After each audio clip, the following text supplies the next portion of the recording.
the difference? I know we usually discuss the item and leave it there. So what the difference? Well, I know I've been approached by constituents who'd like to speak on the items, so I'd like to put them on the agenda so that they can be opened and public comment welcomed, and then go back. One of them is the PAL lease. The others are the collective bargaining agreements for the employees.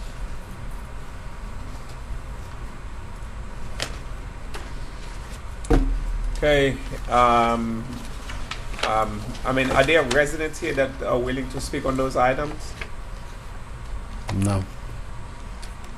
Okay. Well, okay. All right. Speak about those items? Yeah, is there an item here that you're here to speak about? Which item is that? Biscayne Landing. We're done with Biscayne Landing. I came up here and I asked, is there? Okay. And then I was told that there's a That's- citizens forum. Yeah, that's no problem. We're Yeah, not there Citizens yet. Forum. It's just, so anyone here to speak on item HKNL? The power list, okay, so I guess we'll take the power list out and we get comments on that. Anything else? Okay, so, Councilman, I don't mind getting that item out, really, but the other two items, so they're still on the consent agenda? There's no one Yeah, here to speak on those as items. long- You said you wanted Okay, residents, I'll so. leave those two on there, and if I Okay. can just right now ask questions on them, or at some Sure, point. sure, go ahead. This is the first time we've ever had non-police union employees getting a union contract. I've not seen the contract. I don't know what they're getting. What are the employees getting, and how does that affect us financially? Through the mayor, councilman, the employees are basically maintaining the same thing that they have. Being that there was no union, they felt that the benefits that they currently have, in order to protect those benefits, they felt that there was a need to have a union. When you have no union, those benefits without a union can be taken. So the union came in place to protect the existing benefits that they had, such as the wages that they were. So now the city just can't take 5%, which is what happened before when the city was in a dire strait of financial. We were not able to do that to the police department because they had a union. So then the general employees, white collar and blue collar, saw a need to bring forth a union, and they did so. So what we did negotiate with the union is to the existing benefits that they currently have, what mayor and council had previously approved, which was 5% for all employees, and a lump sum payment based upon the what they had lost on the furlough days. That is what's locked into this contract. Now moving forward, instead of taking 12 furlough days, we agreed that we would not take 12, we would take up to 6, which, so we can't take 12 anymore. It can only be 6. And all other benefits that they have is locked in. Whatever else they lost, it was lost. It was not renegotiated into this contract. For instance, at one time, the city had longevity. It was never taken from the police. It was taken from the general employees. So therefore, that was a benefit lost, and that was not renegotiated back into this contract. Only the wages, the lump sum payment, and the amount of furloughs the city can take. And then moving forward, there's other contractual issues now we would have to negotiate before we take those things away. You mentioned the lump sum payment. I'm confused going back and confused with this. Sure. I know that we gave deductions in bad years. My understanding was that monies had already been restored prior to this contract. Had we restored people's salaries in the last budget cycle? We gave back 5% to all of the employees, and we gave a lump sum payment of the lost furlough days. We did not give it to the white collar or the blue collar employees because we were in the midst of negotiating their contract. So therefore, those funds were held on a reserve pending the negotiation of these contracts. So you set aside that money, but Correct. nobody has actually received that money. That's correct. If we approve this tonight, now It has already been budgeted. It's Right. already been set aside. There's no financial impact to the city because those funds were already budgeted for this current budget and year. how much in total does that amount to approximately? It's about $1 million, nearly $1.5 million, including the 5% and the return, and that was citywide. Right. And then once that's back in place, these new agreements don't provide any automatic new increases going forward in salary, or do they? They have to be negotiated. Okay. And the term of this contract is 3 years? I believe it's 3 years, but we can discuss financial things like we can negotiate cost of living wages and stuff like that. All right, no more questions on K&L from me. Okay, can I get a motion to approve the consent agenda? Move to Second? Okay, anyone? Okay, hearing none. Item passed. Public hearing is open on tab H.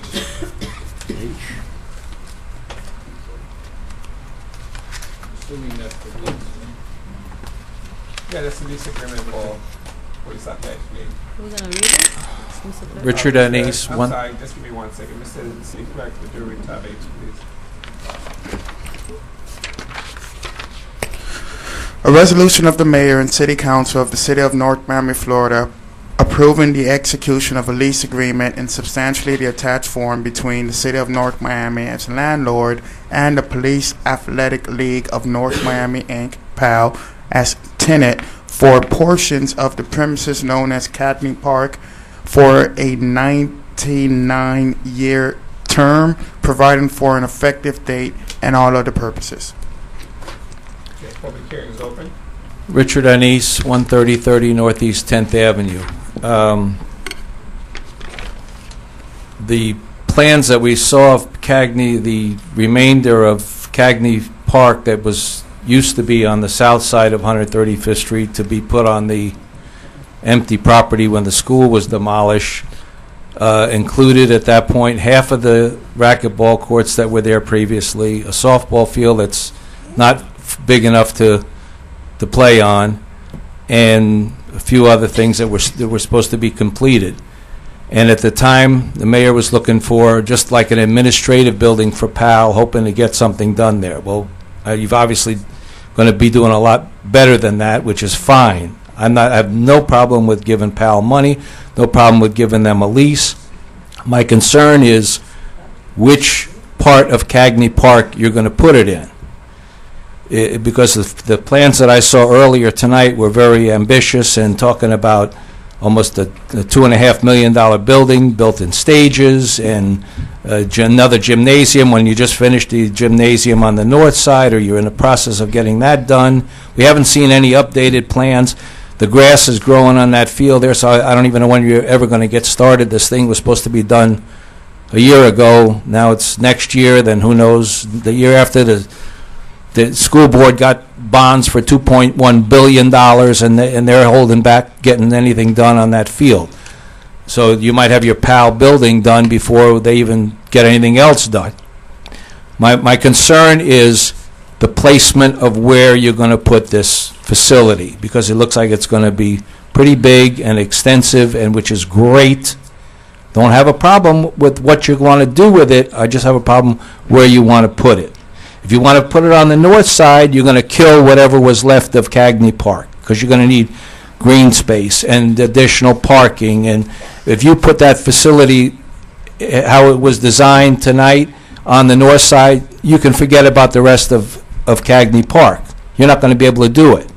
If you want to put it on the south side where that maintenance building is between the parking lot and the football field, I think it'll fit there, I don't know, you might want to take a little of the parking away, or part, I don't even know if you can disrupt part of that property where the football field, where the track is, or whatever. But if you want to put it on the south side, have no problem with that. That's my only concern. Thank you. Public hearing is now closed on tab H. Basically, your concern has already been fulfilled. It says here that it is being put on the south side of Cagney Park, 13498 Northeast 8th Avenue, exactly that location that you just mentioned. That's exactly where it is. So it's not going to be on the north side where the other amenities needs to go. So Yeah, move it. move for approval has been second. Anyone wishes to record a no? Hearing none, item passed. Just make sure you get a copy of the resolution because it's all spelled out exactly what's there. Tab M.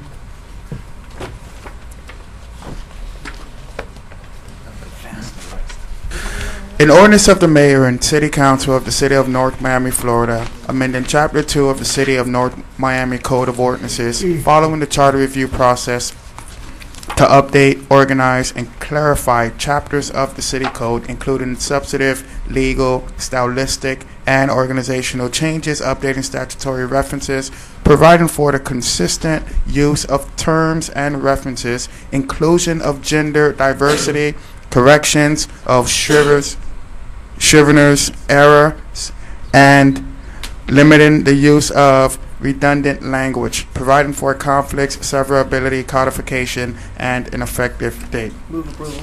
Second. Okay. This is exactly what we did with the charter, and now we're doing it with the code.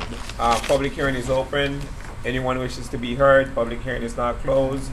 Council discussion, hearing none. Mr. City Clerk, roll call. Councilman Galvin, Yes. Mayor Pierre, Yes. Councilman Marcellus, Yes. Councilman Blinn, Yes. and Vice Mayor Sterrill. Yes. Measure passes 5-0. Tab N.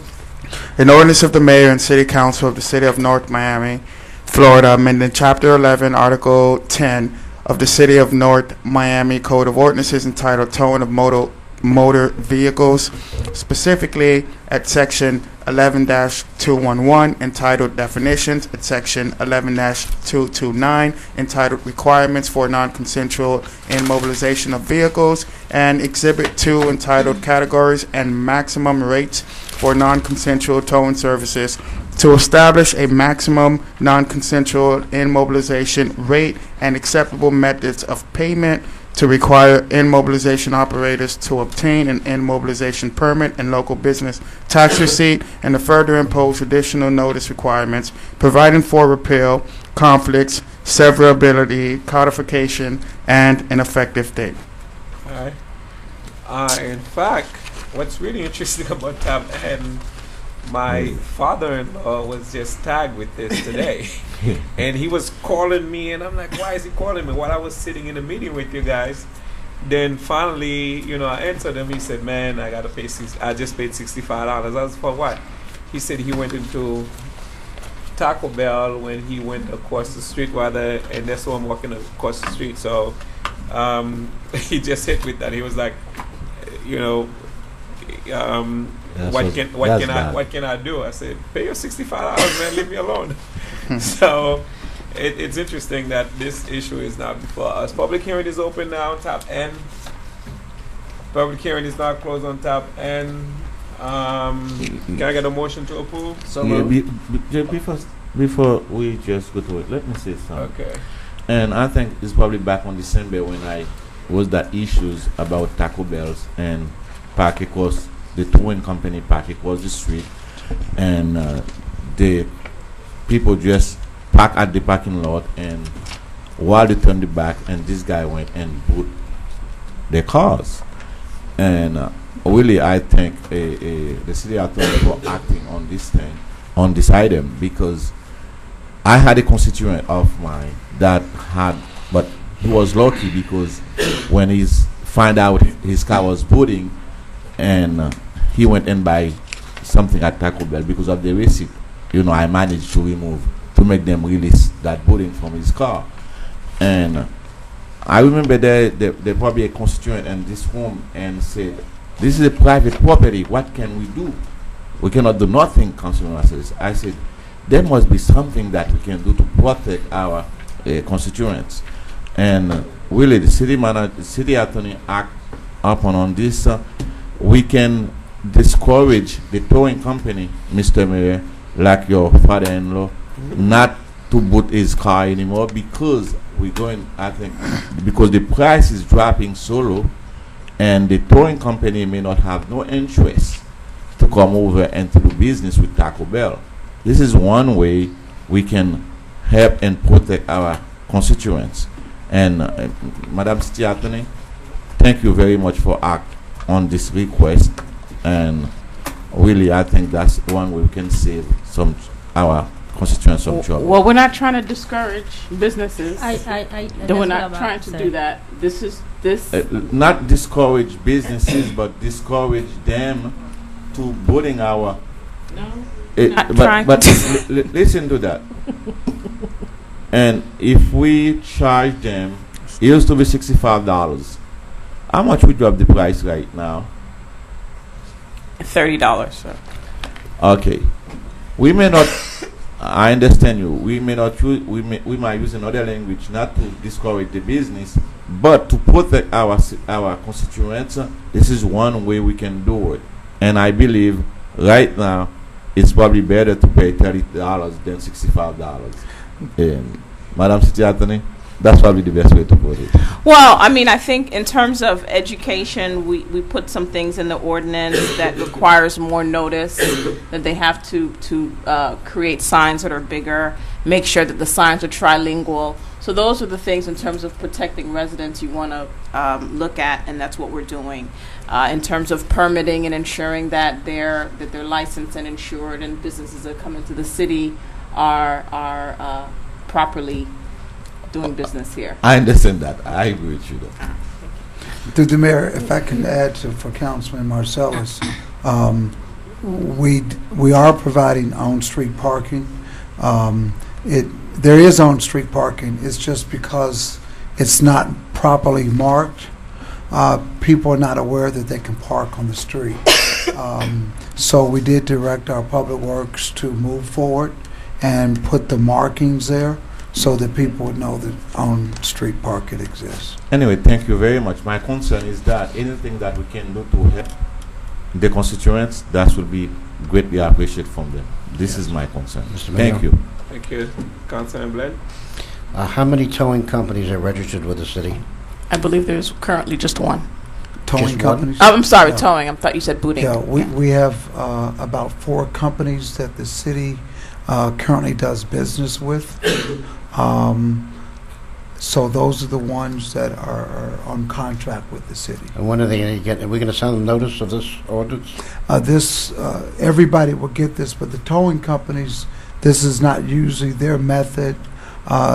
This is a separate company that, in lieu of towing, they use the booting mechanism as a So means this of is just one of the. enforcement. It's not any of the towing companies. The company that uses a. This would be any company that Uses uses the booting mechanism as a form of And we don't have that presently in the city. We do not, and now we will All have right. that. All right, thank you. Thank you. I think the motion was made. It was second. No, we only had a motion, Mayor. I need a Motion second. Second. Okay. No, you motioned this, Councilman Scott. Oh, sorry. I mean, Okay. Marcellus, Yes, you need a I second. mean, Okay. okay, yes, Okay, again. thank you, Mayor. Okay. Roll call. Mr. Mayor, Yes. just before, I hope that while we helping our constituent, we also helping our business as well. I hope the city take upon ourselves to have good communication with Taco Bell, because I know this is one of the business that actually well run in the city and very busy. We do have parking, street parking in the city, and we do have public parking, which is free. Taco Bell always busy, specific around lunchtime. So I would agree with them trying to preserve their parking for their customers. So we don't want to push them away or to allow people just to come and park in their parking spot, because that we know that we're taking care of them or we're protecting them. So we need to protect our business as well. So make sure that we talk to Taco Bell, we tell them what's going on, what we just did tonight, and how we can work with them to make sure that to have protection of their parking, for them not to feel that, okay, you know what, we're trying to take business away or to allow people to park on their spot. And please, after tonight, be careful, because some of the constituents probably think that we just have an ordinance, give them green cards to park there, and then they will have to pay the $30. $30 might be not enough for, I mean, a lot for some of us, but for me, it might be a lot. So be careful how we actually spread the news out there. Thank you. Mayor But Pierre? regardless how we spread it, $30 is different than $65. Yes. That's what my concern. I think it's great. Mayor Pierre? Yes. Councilman Marcellus? Yes. Councilman Blinn? Yes. Vice Mayor Steril? Yes. Councilman Galvin? Yes. Measure passes 5-0. Tab O. An ordinance of the mayor and city council of the city of North Miami, Florida, amending chapter 6 of the city code of ordinances entitled Elections, specifically at article 4 entitled Elections Administration and section 6-78 entitled Election of City Council Members to amend the criteria for proof of residency to qualify for a public office, providing for repeal, conflicts, severability, codification, and an effective date. Move approval. And Councilman Galvin, I probably will second your item. Would you allow me to make a friendly amendment to it?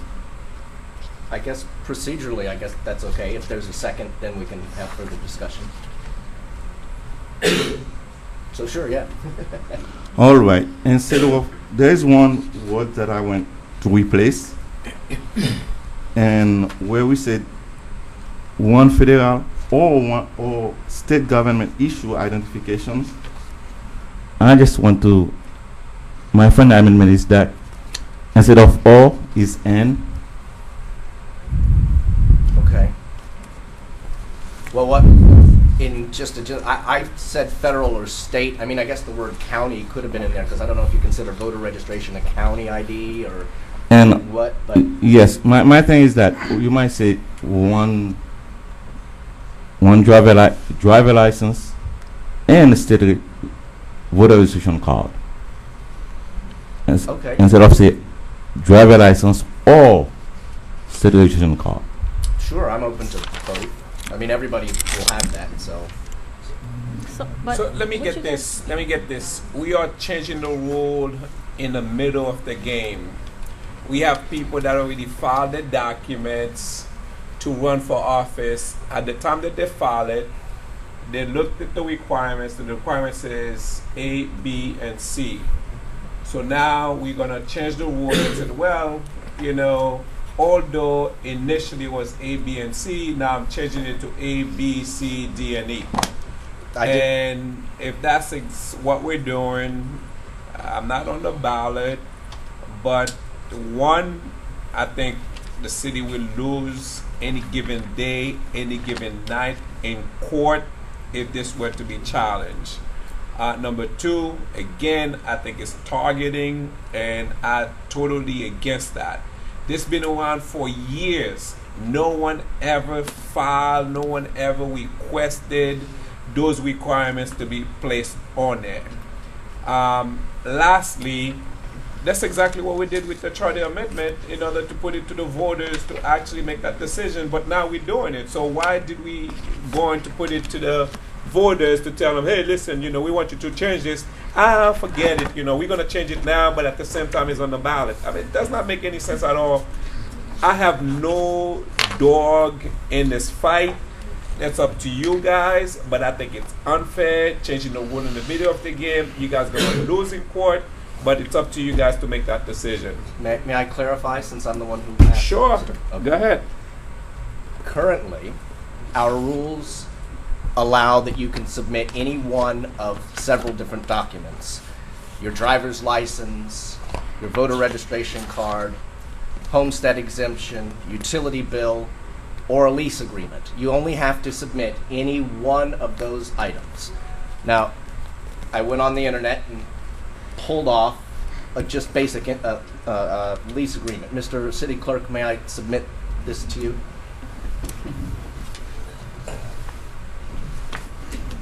if a candidate were to submit that lease agreement there all filled out,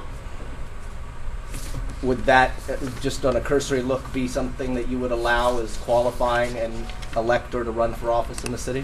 Pursuant to our current ordinance, Councilman Galvin, Yes. a lease agreement is a valid Yeah. documentation. Councilman, that but can be I'm, submitted. I'm not saying that you're Right. wrong. All I'm saying is that Let him I finish. agree. I Let him agree. finish. I agree. This must be changed. There's no question about that. I agree with that. All I'm saying is that number one, if you guys take that route and make it apply retroactively, and we're not to constitutional law, But mine's that's not a different retroactive. issue. If you let me Oh, so finish. this is going to apply for the next election, No, not this here's- election. If you'll allow me to explain. Go ahead, please, yeah, thank go you. ahead. Bear with me just a couple minutes. You've got that lease agreement in front of you that you would accept, Mr. Epstein? Well, yeah, according to, it's not me accepting or not accepting, it's according to what the rules are. I am obligated by law to accept a lease agreement. That's All right. correct, I Councilman. handed you 2 other lease agreements there.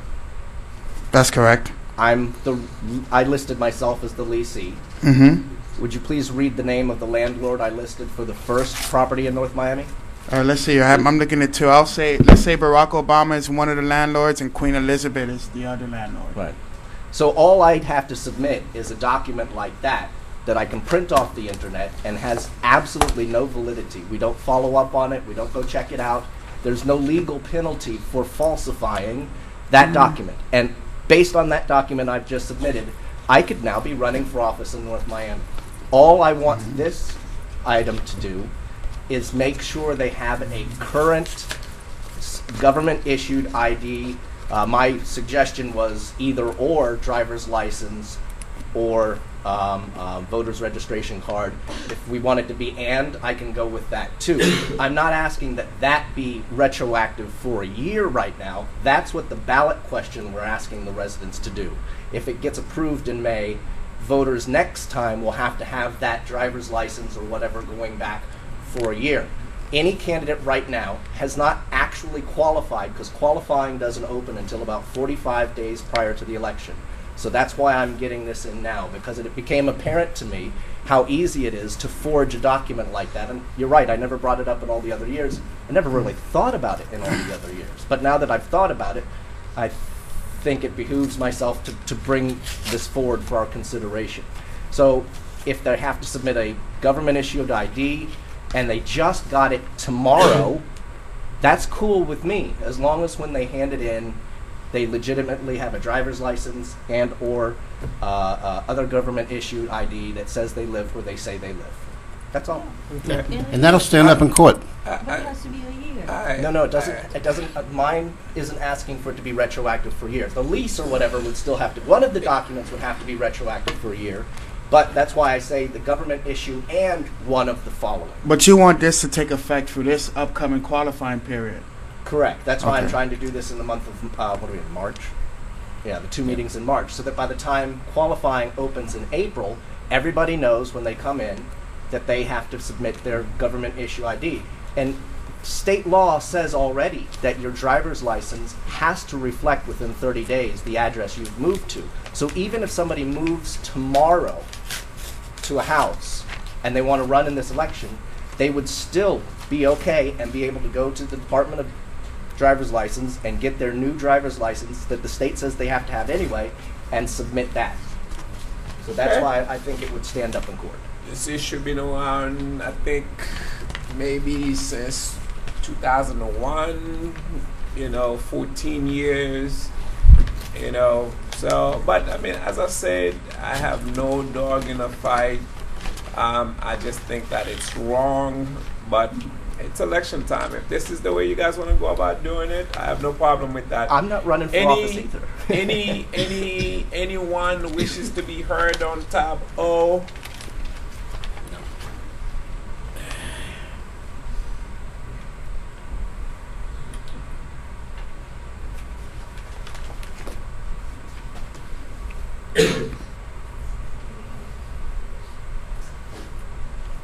Carol Keys, 12550 Palm Road. One of the reasons this is not on the charter board, sitting on the charter board, we discussed it and we decided that that our ordinance took care of the residency issue, and we felt it was not a believe it was not a charter board issue, so we went to the ordinance. The problem is the ordinance was inadequate, and we discussed it, and we brought up the fact that a lease is not a legal document. A lease does not have witnesses, and a lease is not notarized. So as Councilman Galvin said, anybody can prepare a lease. It's just an inadequate document. I think a state issued ID. I had recommended state issued ID for proof of residency. I would like to have seen the state issued ID issued a year before qualification date. I think there is plenty of time. Yes, people have filed, but when people file, they know they may not have been required to have these particular IDs, but they knew that they were required to be residents of the city for a year. So they should have this information anyway. It shouldn't be a hardship, and I think you have plenty of time to do that. So I think it's up to the council to change the ordinance. It's not something that is going to go to referendum. Thank you. Mayor and council, there's something I need to bring to your attention real quick. Just 1 second, let me finish with public comments. Oh,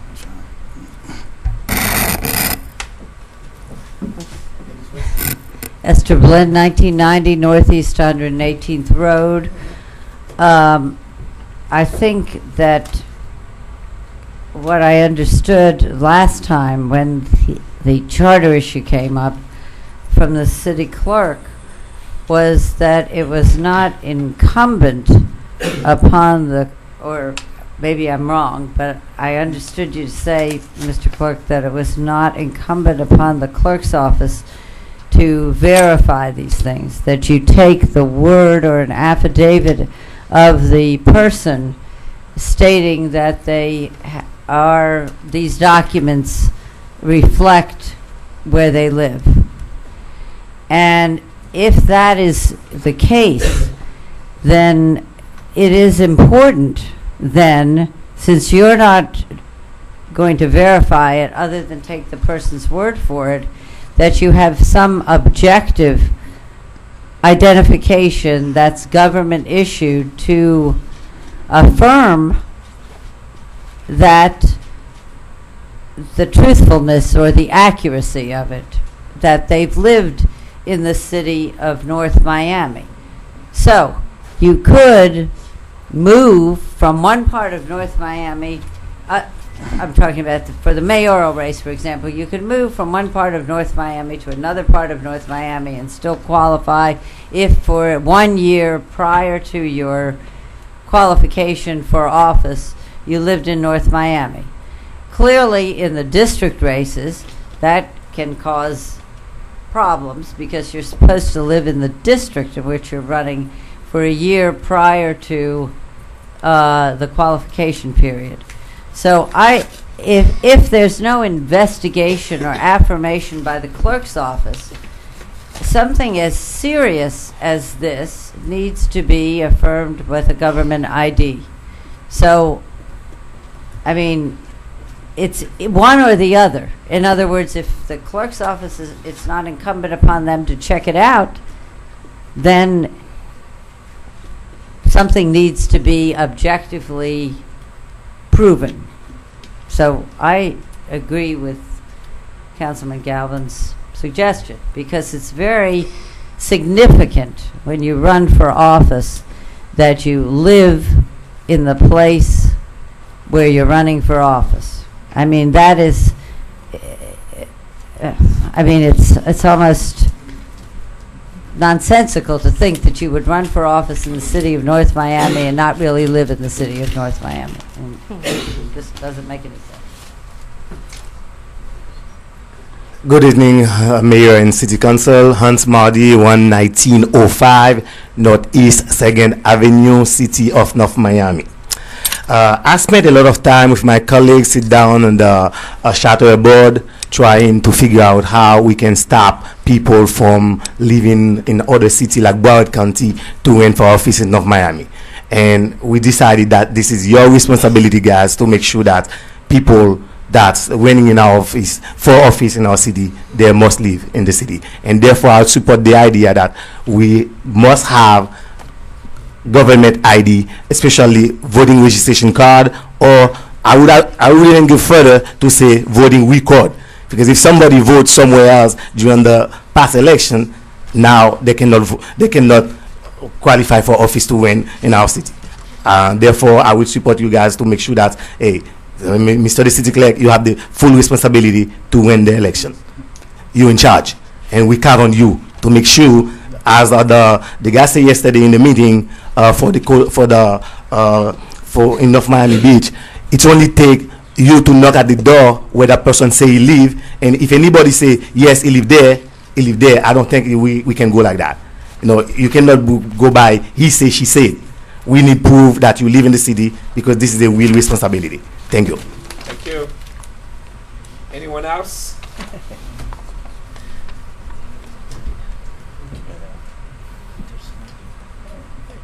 Good evening, Kevin Burns, 2065 Alamanda Drive. Glad to say I've been a resident since I had brown hair, like you, Scott.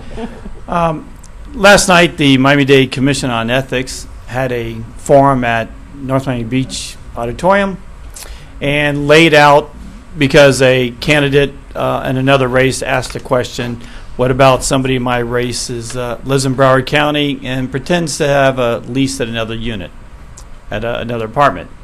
Joe Santorino, the executive director, basically said somebody's family could live in Broward County, somebody could have homestead exemption in Broward County, somebody can own a house in Broward County, yet claim they lease a back room or an apartment in North Miami, put their head down there once a month, and there's nothing they can do about it.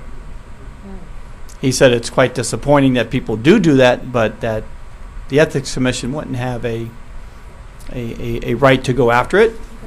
He said local city clerks, all they have to do is look at the four corners of the document that says name, address, it looks somewhat that it's signed. They're not the investigation arm.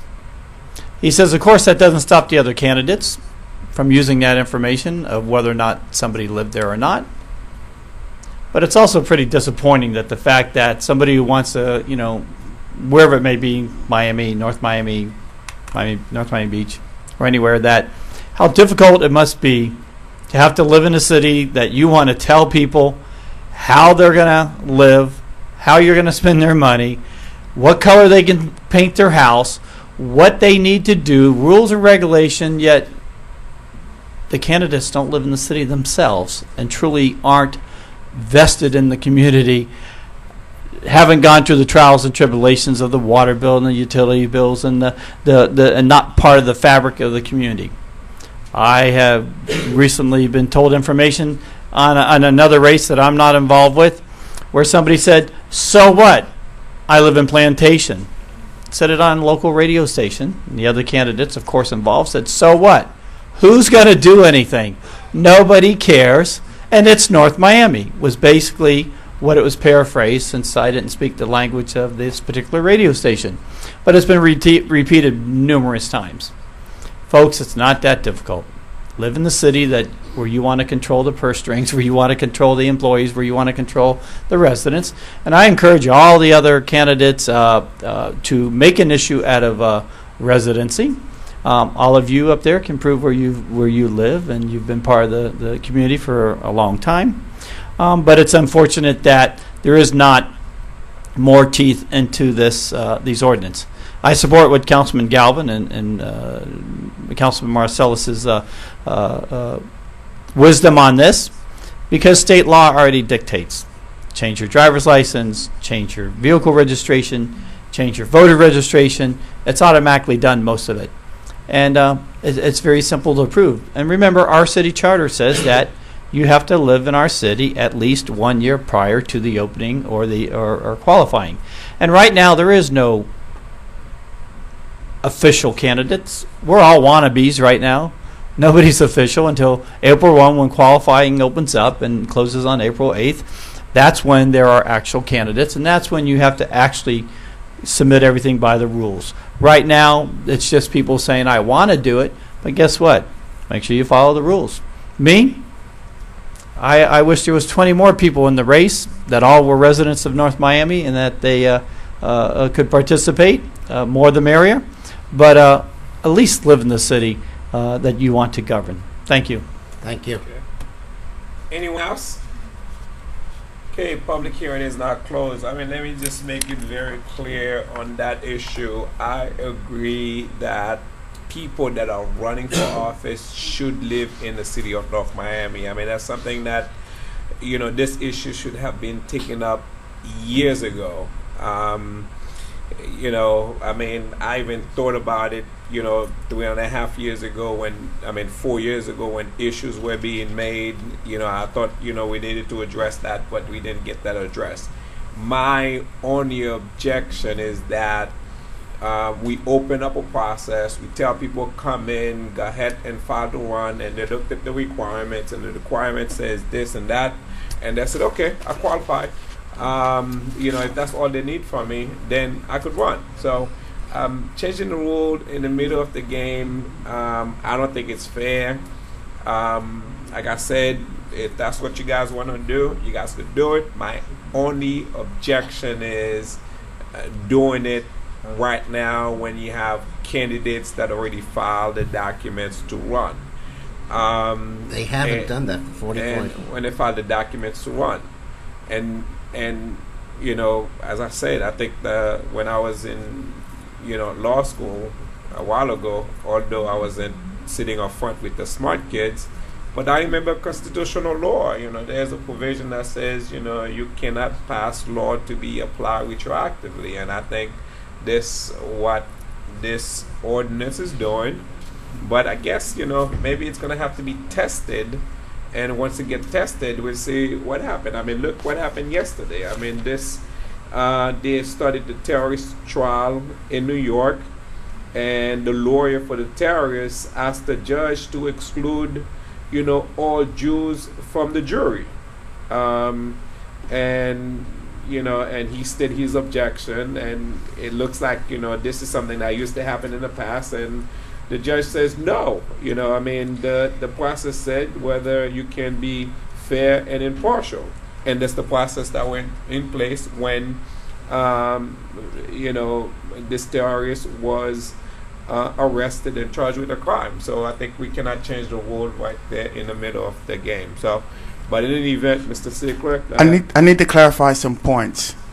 The city clerk is not in charge. The city clerk serves at the pleasure of the people, but the council makes the rules. If the council today creates a law by ordinance and say we want the city clerk to investigate every single application, utilize the police department, and if you suspect someone's committing a crime, then submit that to the state attorney's office, that's what I will do. I will do whatever it is they vote for me to do. So let's get that misconception out there. It is my job to enforce the laws as written, and I'm not going to take it upon myself to go and be a rogue city clerk and just start doing things without any legal authority. And I commend what the mayor just said, and even what Scott Galvin is trying to do. We all live in the city. We have a vested interest here. I own my property, my condo in the city. I'm not going anywhere. I'm here. And so anyone who runs for office, like the mayor just said, we would want that person to have a vested interest here. But it does not give me the authorization to be a rogue city clerk and just take matters into my own hand. I have to follow the rules and the laws. And this is what the law is. So let's get that clear. Okay, the motion was made. It was seconded. Vice Mayor?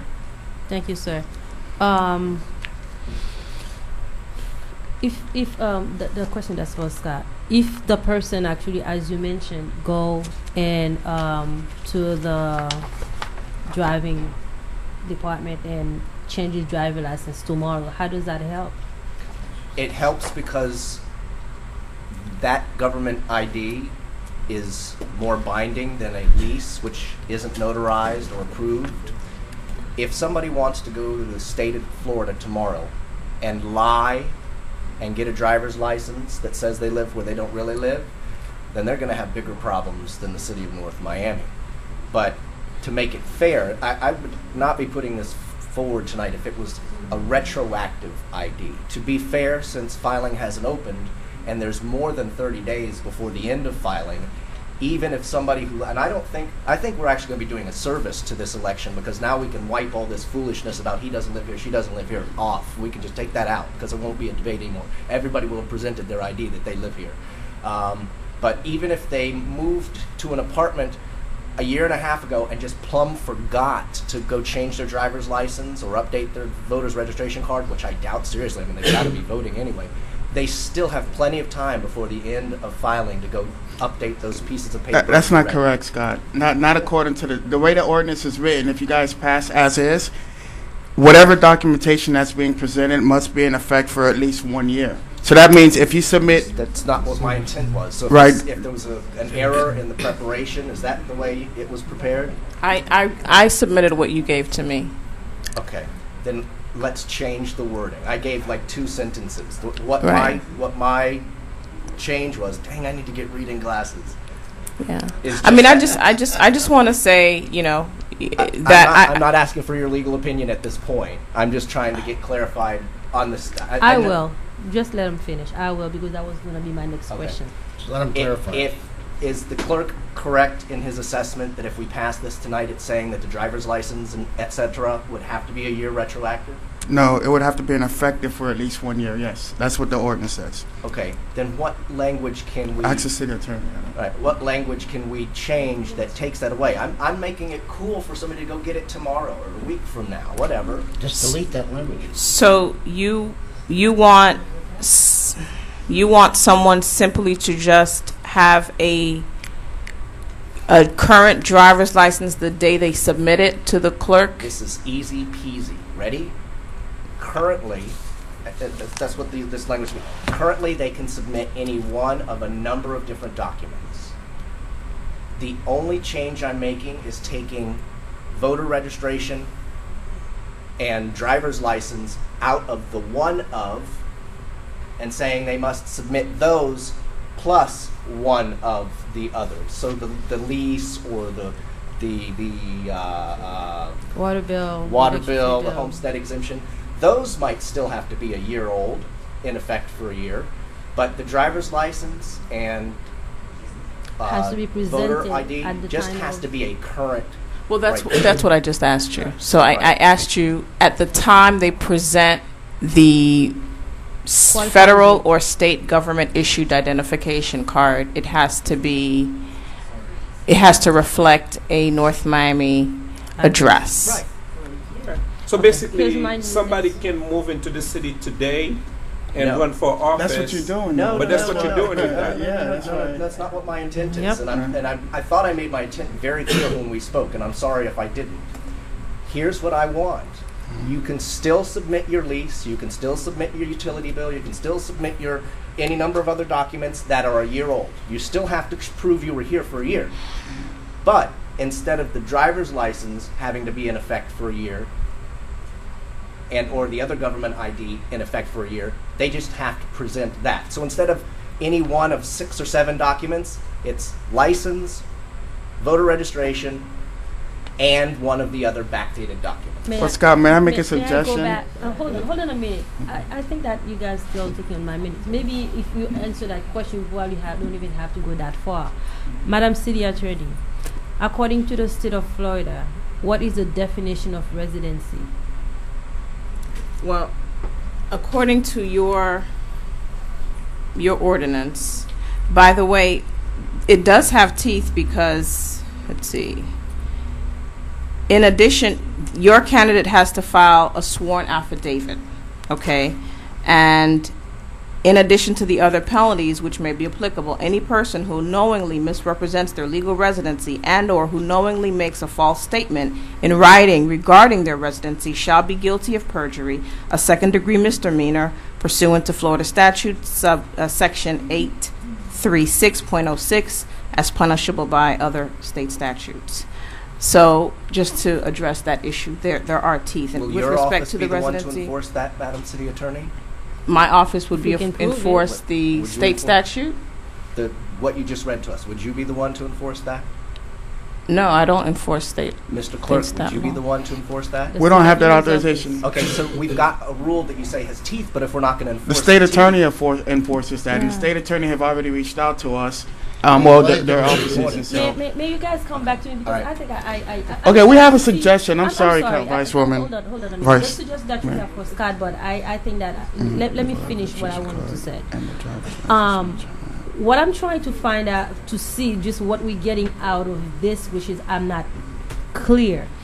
If the state actually define residencies when you live in a certain place for a certain amount of time, I just want to know, because what we're trying to avoid is having someone have a family members living in Broward or wherever else, and then have a little room or whatever, live with a friend or whatever. Yes. Then run for office in the city. We try to avoid that to happen.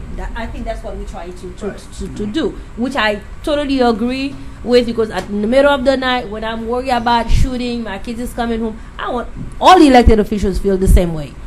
So I am in total agreement with what's happening now, but it's just the way that we're going about doing it. I think that it's kind of like too timid for me. If we're gonna do it, let's just do it, except that if there's another reason behind it that I don't understand, I just want it to be clear.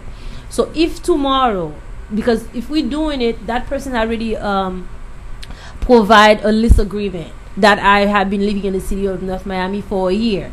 This is acceptable right now. If we change the rules tomorrow and says that you have to come by the time of qualifying date, you have to bring a Florida ID. What does that serve us? If the person still doesn't live in the city, they still have their other residence somewhere else, but they do go change their ID in coming qualifying date. How does that help?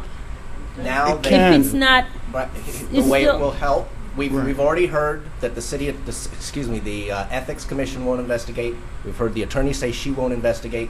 We've heard the clerk say he can't investigate.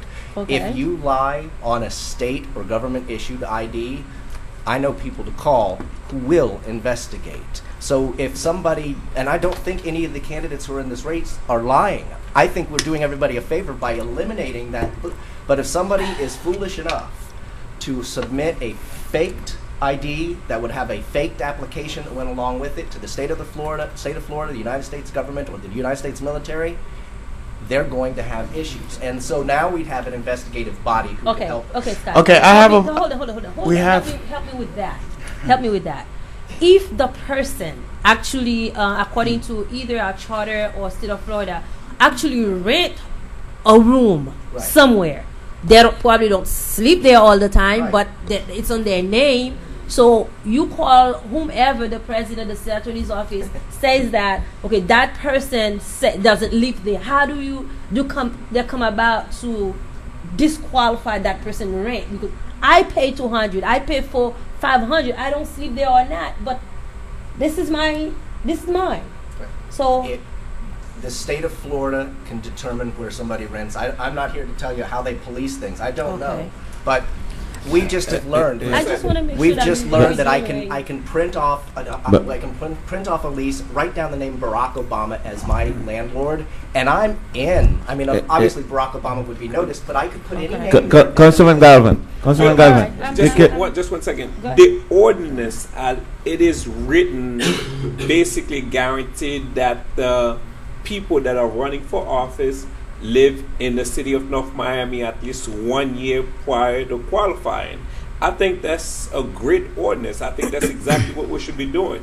My only objection, it is applicable to this election when in fact the candidates already filed. I think this is exactly what we filed. want. That's the thing. It's not Nobody has filed. retroactive. Nobody has Okay. filed. Well, That's the difference. What is that? Well, I mean, So this ordinance, definitely, that's what we want. I mean, this is what we want.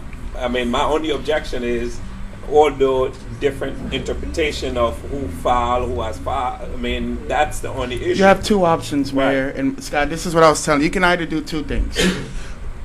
Your initial, what you're trying to get done, you can get done by simply adding at the end of this ordinance, the voter registration card and the driver license must have a current North Miami address. Or you can, there's a motion in a second for what you did originally and say, look, you need to have a driver license and a voter registration card. And of course, it's going to say it must be in effect for at least 1 year. But if an individual changes a driver license, it's going to show that that individual changed their driver license on that day, but they can always use their old one as well. So those are your two options. Maybe here's another option. Okay. In section B, section 2, instead of it being one long sentence, make it 2 sentences. In addition to filing the affidavit, candidates shall submit proof of residency, which shall include a federal or state government issued identification, a current federal or state government issued identification card, including a driver's license and voter's registration card, period. Okay. In addition, they must submit one of the following documents: property tax receipt, homestead exemption, utility bill, or lease agreement, all of which must have been in effect for at least 1 year prior to qualifying. Fine. That's the motion. We have a motion. Yeah, but now That's back to the exact same But thing. that's exactly what we have. Let me just tell you, this is exactly what this does, and let's use the example that we kept on using. Okay, let's say the person have a lease from President Barack Obama dated back to February 2012. Okay, that lease agreement from President Barack Obama as your landlord. But now the person finally realized that, okay, I don't really live here, but I got the lease agreement, so let me go change my driver's license to show the address that I have on that lease agreement, and I'm going to do it 90 days before the election. So you still have the same problem that you have now with the current ordinance. That means that people may not live in the city of North Miami while they are running for office. So you still got the same problem that you had before, except that now, once you go in and change your driver's license, I mean, they ask you, where do you currently reside? I reside at 776 North 125th Street, and basically they go forward and change that address. But you still have the problem that you don't meet the qualifying requirements because you actually have not lived in the city for that 1 year prior to qualifying deadline. So even if we pass that, we still got the same problem of not living in the city. We'll never be able to stop somebody who's hell-bent on lying from lying. But at least we can make it harder for them to lie and make the consequences more severe. Second-degree misdemeanor. That is the ordinance. Councilman Galvin, really, I misunderstood your point anyway. Listen, if the way you want to explain that, that's what you have in mind, for me, it doesn't make any difference. It does not make any difference. In that case, let's say that. If we says, let me just say it, someone can live in the city for 9 months, 2 days prior to the elections, 2 days prior to the qualification time, he just went out and changed his driver license. If he will go there and change his driver license just to reflect the list that he has, but he's current. Yeah, but that's not the motion he just made in second. That's what the mayor was saying. It goes back to the first thing he was trying to do. So you got it backwards. Yeah, that's what the mayor was just saying. That it's not, you're not changing anything. Okay, so we stay with the first motion that we have. If the ordinance you got there, I think that's really doing exactly what you want to do, which is requiring that people live in the city at least 1 year prior to the qualifying date. I think that's what this ordinance does. Can I just say something just for the record? You know, I think that the timing could be a little problematic. I'm a little concerned that I understand that the qualifying period is not yet ripe. However, people have been filing their documents, and there could be an expectation that they, whatever the qualifying material they were given was what they understood to be the case at the time. And so I think to change it at this juncture may be legally dangerous. So I just wanted to state that for the record. And that's for only people who are lying. I've just shown that our system is a farce because people can submit fake ID. So I just think it's really a question of timing. You know, it's not the principle. The principle. We figured out that it could be tricked. We figured out there's a problem with the system. We should ignore it. No, So how do we then address it? We figured it out. Filing has not opened. I've run for But office many times. You pick up some paperwork, you open an account, but you don't file until 45 days out from the election. So, Madam City Attorney, I'll ask you now. We've realized that our system can be gamed and is a farce. How then do you suggest we address it other than just ignoring it? But she said it. I'd like to Yes, hear it's her good. answer. We are addressing it now, and as I said, but it's up to the court to make that determination. The court would decide. Let the whether- court make the and determination. Let's if go you got ahead. What you want, the motion was made, it was seconded, as is. Hold on. So, I want to be go clear. ahead. And if I lose, You want me to because of read it this, out? I'll You want me to lose. read out what we have? Here's what I'm motioning. I'm motioning that we take B subsection 2, if I'm saying that right, and we make it 2 sentences. Those are the 2 sentences that I read a few minutes ago.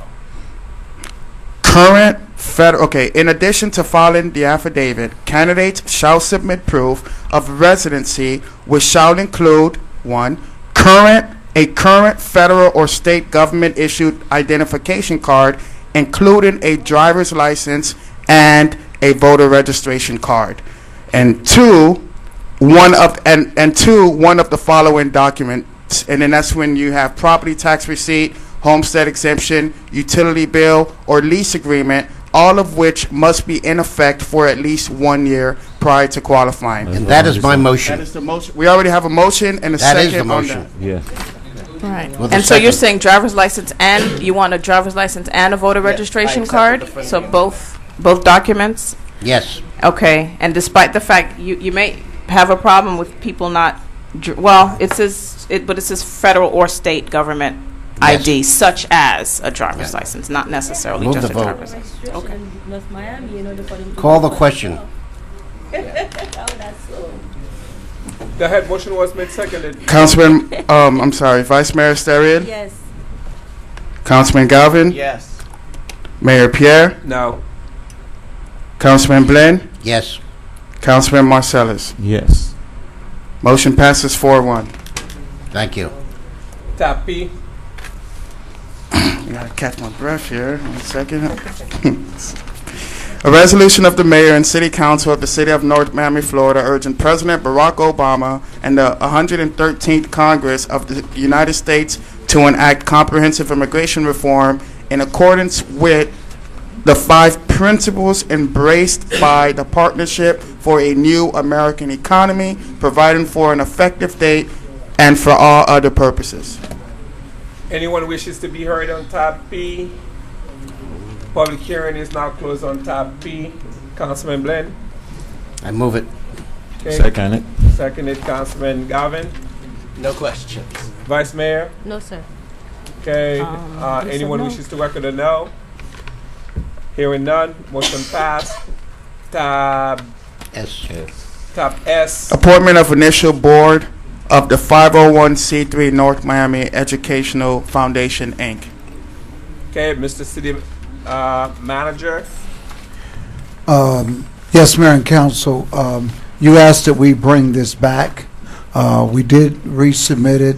We did provide a follow-up memorandum with the names that we are submitting as is. That was reflected. There was a change, a few changes. So your latest memo has the names of the individuals that we are recommending, and it was also expressed regarding Mr. Swerdlow. So we did speak to Mr. Swerdlow. In our memorandum, it would either be Mr. Swerdlow himself or he would select a North Miami resident on his behalf. Okay. All others are listed. Okay, could you read those names to the public and read them into the record? Yes, under Article 5, Board of Directors, the initial Board of Directors shall be comprised of the following individuals. A principal of a North Miami Middle School. We selected the North Miami Middle School, which is Principal Alberto Iber. A principal of the North Miami High School. We selected Principal Michael Lewis of North Miami High School. A provost or administrator of a local university. We selected President Laureen Chant, Johnson Wales University, who can also appoint a vice provost. A resident of the city of North Miami to be selected by Michael Swerdlow or to be served as himself. An executive director of a nonprofit organization, Marlene Bastian, who is the executive director of Haitian Women in Miami. 2 business owners situated within the city of North Miami. We are presenting Clark Reynolds, owner of the Museum Plaza, and Mr. Jeff Mondesir, owner of Randy's Restaurant. 2 employees of the city of North Miami. We are recommending Dr.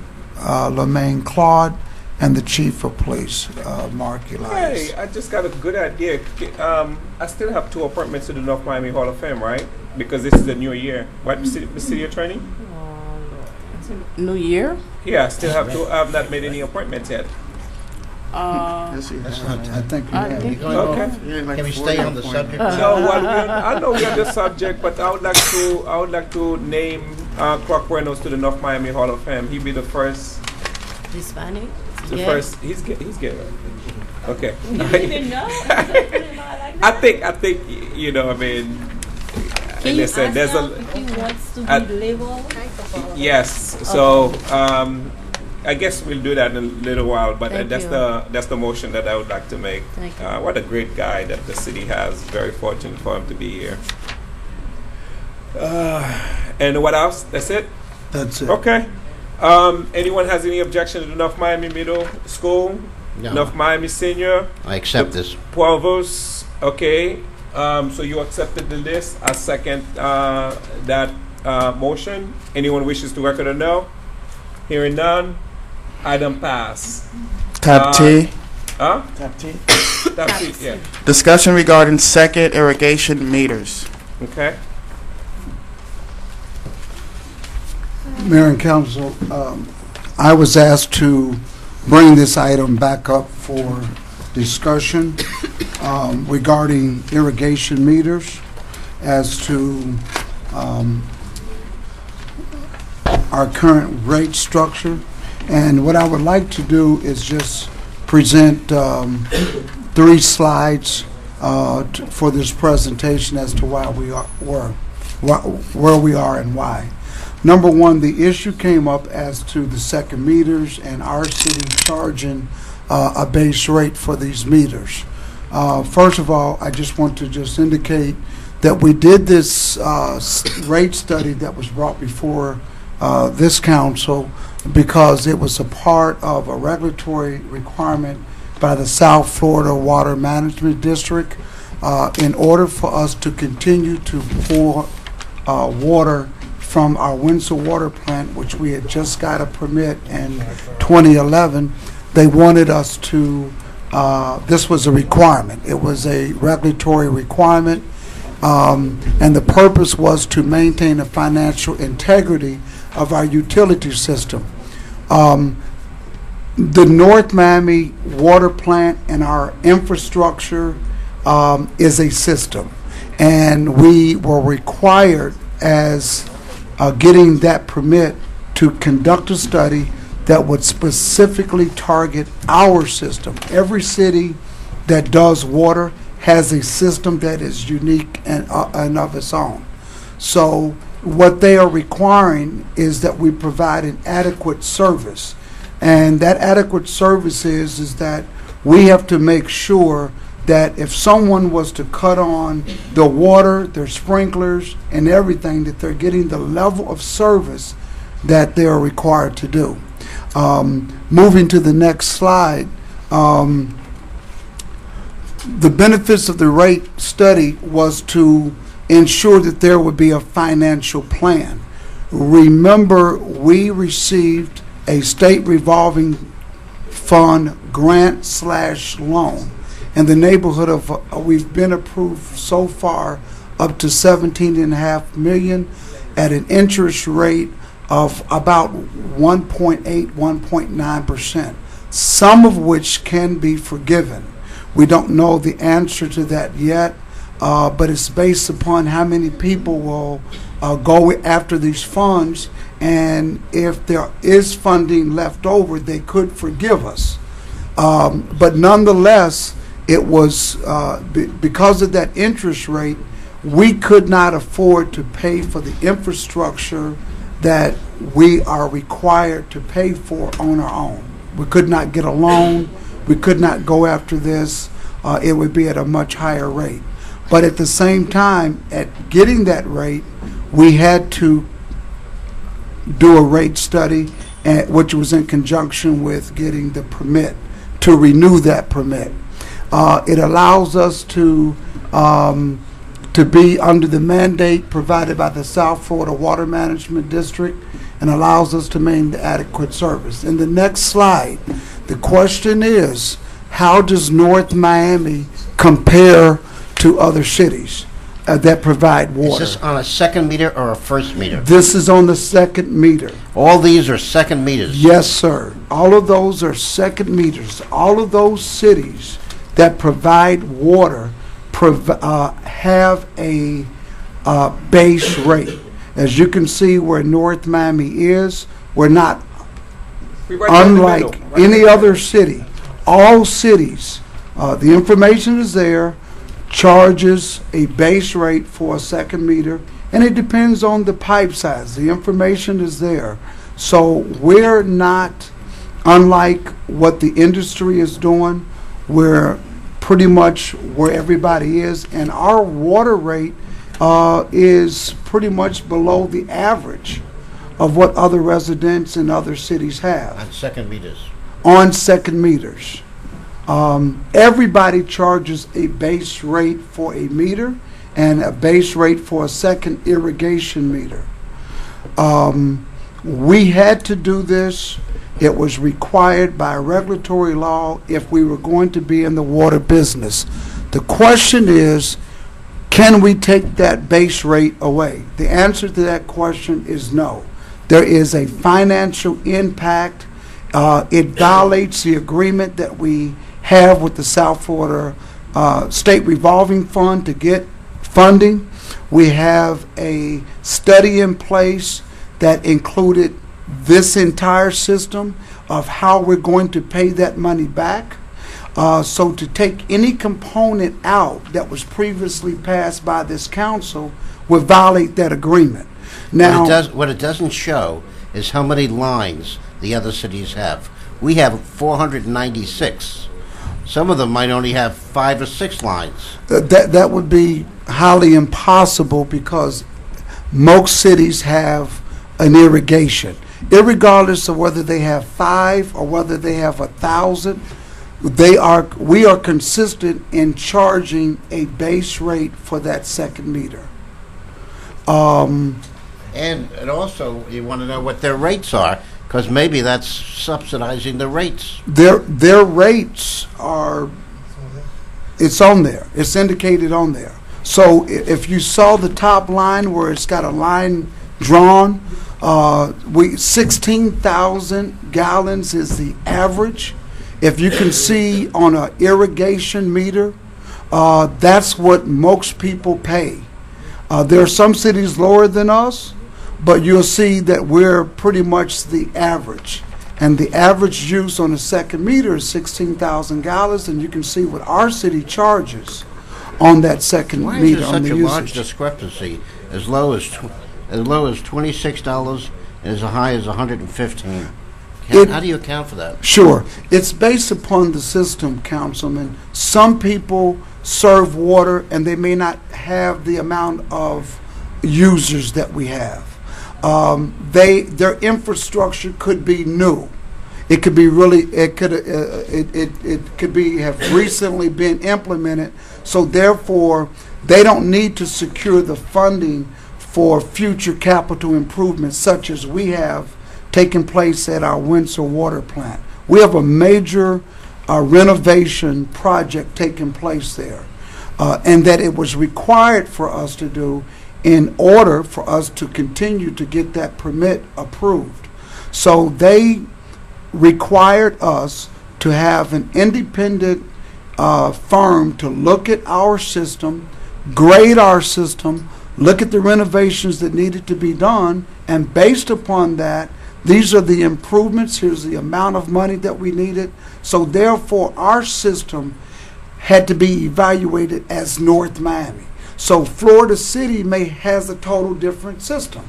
They have a total different amount of users, which could explain why their rate is a lot lower. They're a much smaller city. Homestead is the same size as North Miami. The city that has $105, it could be because they are requiring major improvements, and their infrastructure is a lot older. So every system has to be independently evaluated. But I'm reporting tonight that we are consistent with what all cities are doing when it comes to second meters, and our prices are listed there, and you can see where we fare according to the other cities. Okay. That's our report. All right, thank you so much for your report. Tab, your discussion regarding Charter High School on the Club Temple Park. The Vice Mayor is not here. Let's move on. Discussion and approval for sidewalks on Canal Drive. Councilman Glenn. Yeah, this area has no sidewalks. Most of the city does have sidewalks.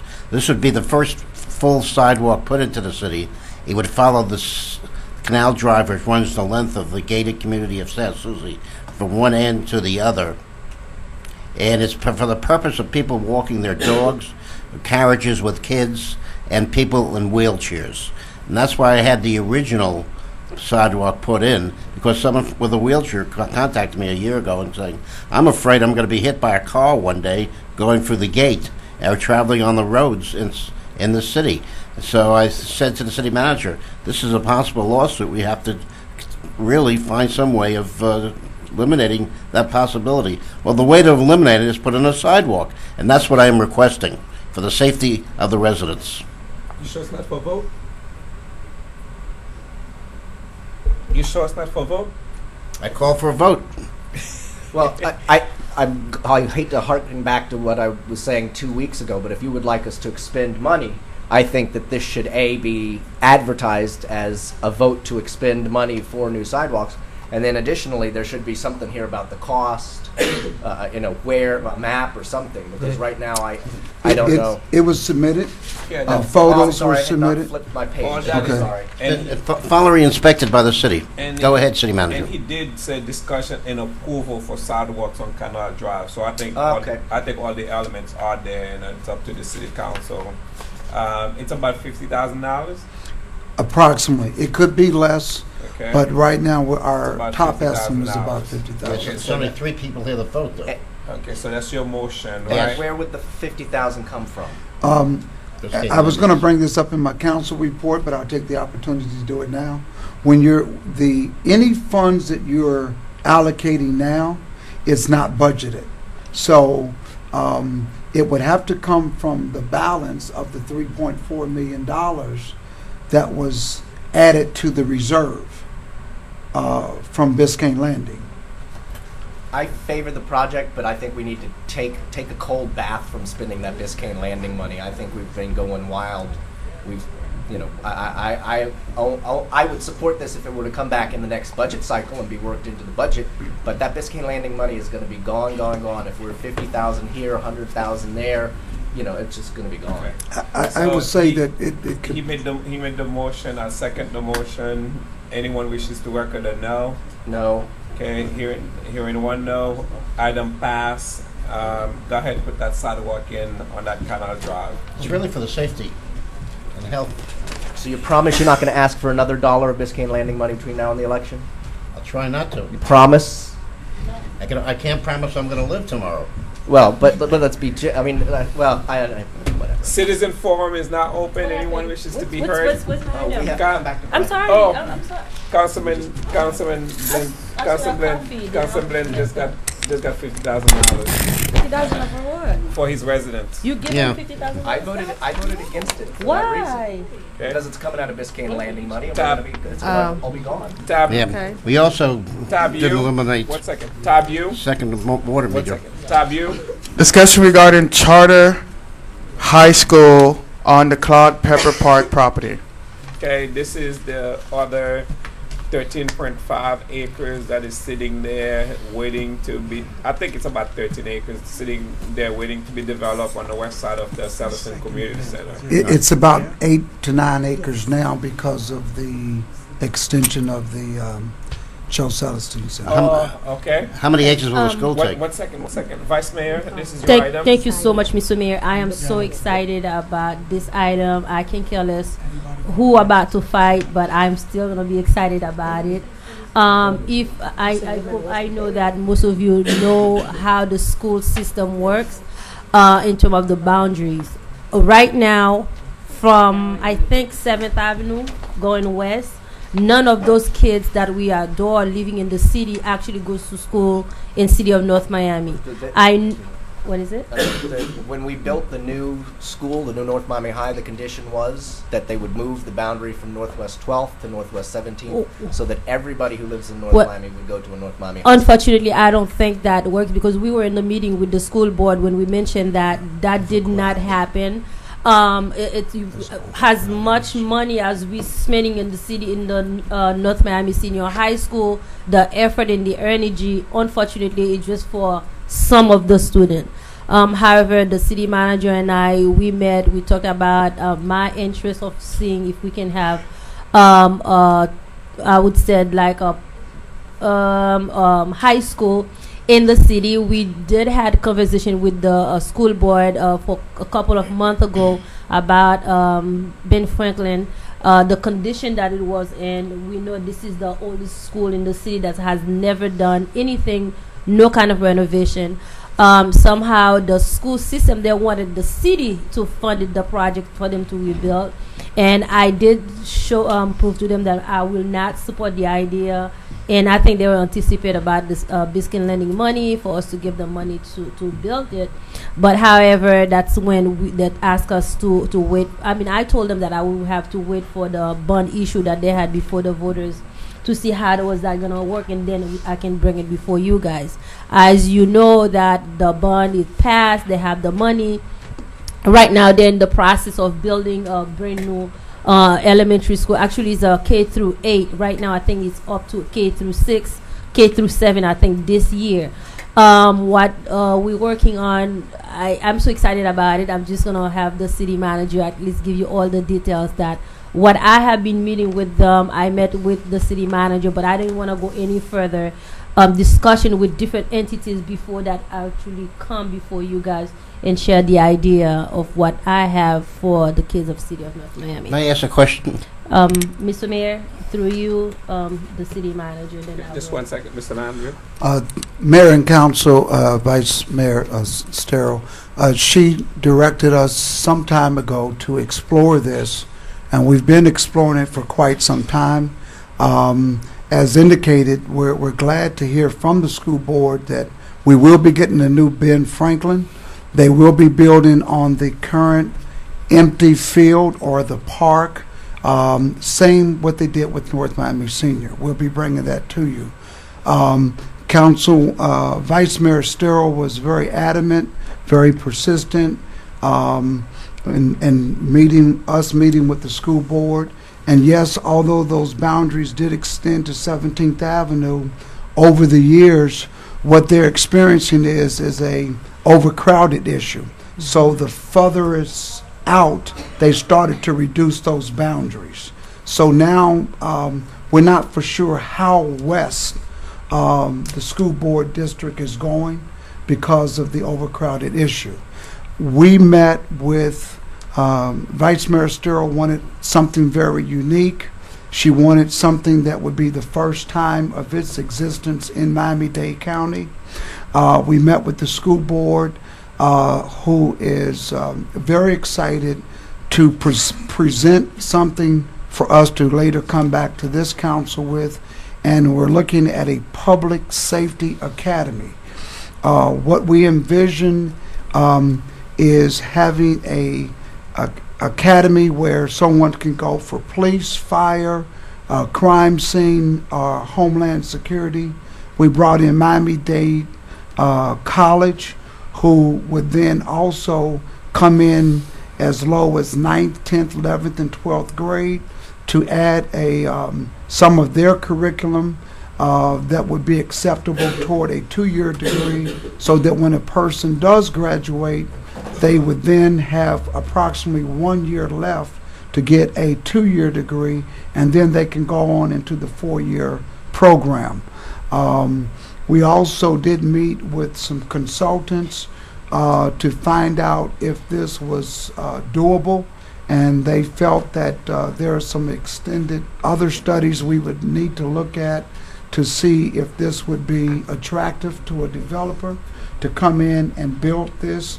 The school board said it would be the first of their kind because they would propose to run the administrative component and to also put together the curriculum, but the staffing would be up to whoever is selected through an RFP process to build the school and to provide the teachers, and they will work in conjunction. So we're looking at a public-private partnership. This would be the Public, first. public, private. Yes, public-private. This would be the first in the Dade County history. The only one that's similar to it is at the city of Miami, where they have the high school at the police college, where they're going to school.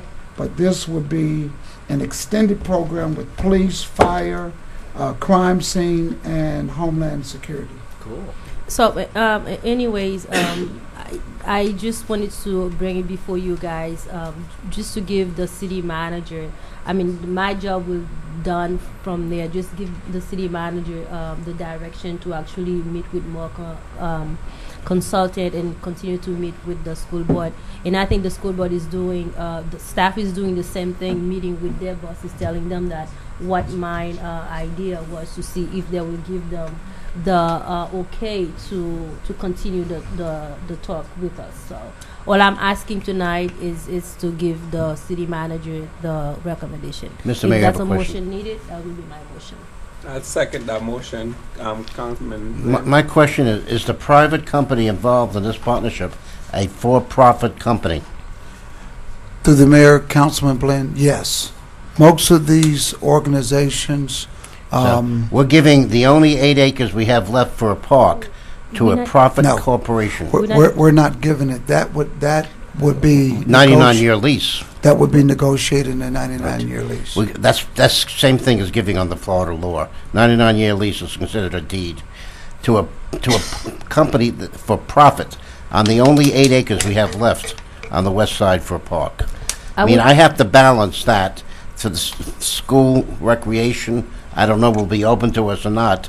We'd have to find out, but they're going to lose part of a park, and plus they're going to somehow get an academy that's not going to only help people but help the whole county, not just us. So it's something I have to balance in my mind. I don't know which is more important to this, because we're dealing here only with the city. The city children will lose a park, a part of a park, but the county will gain a private public institution.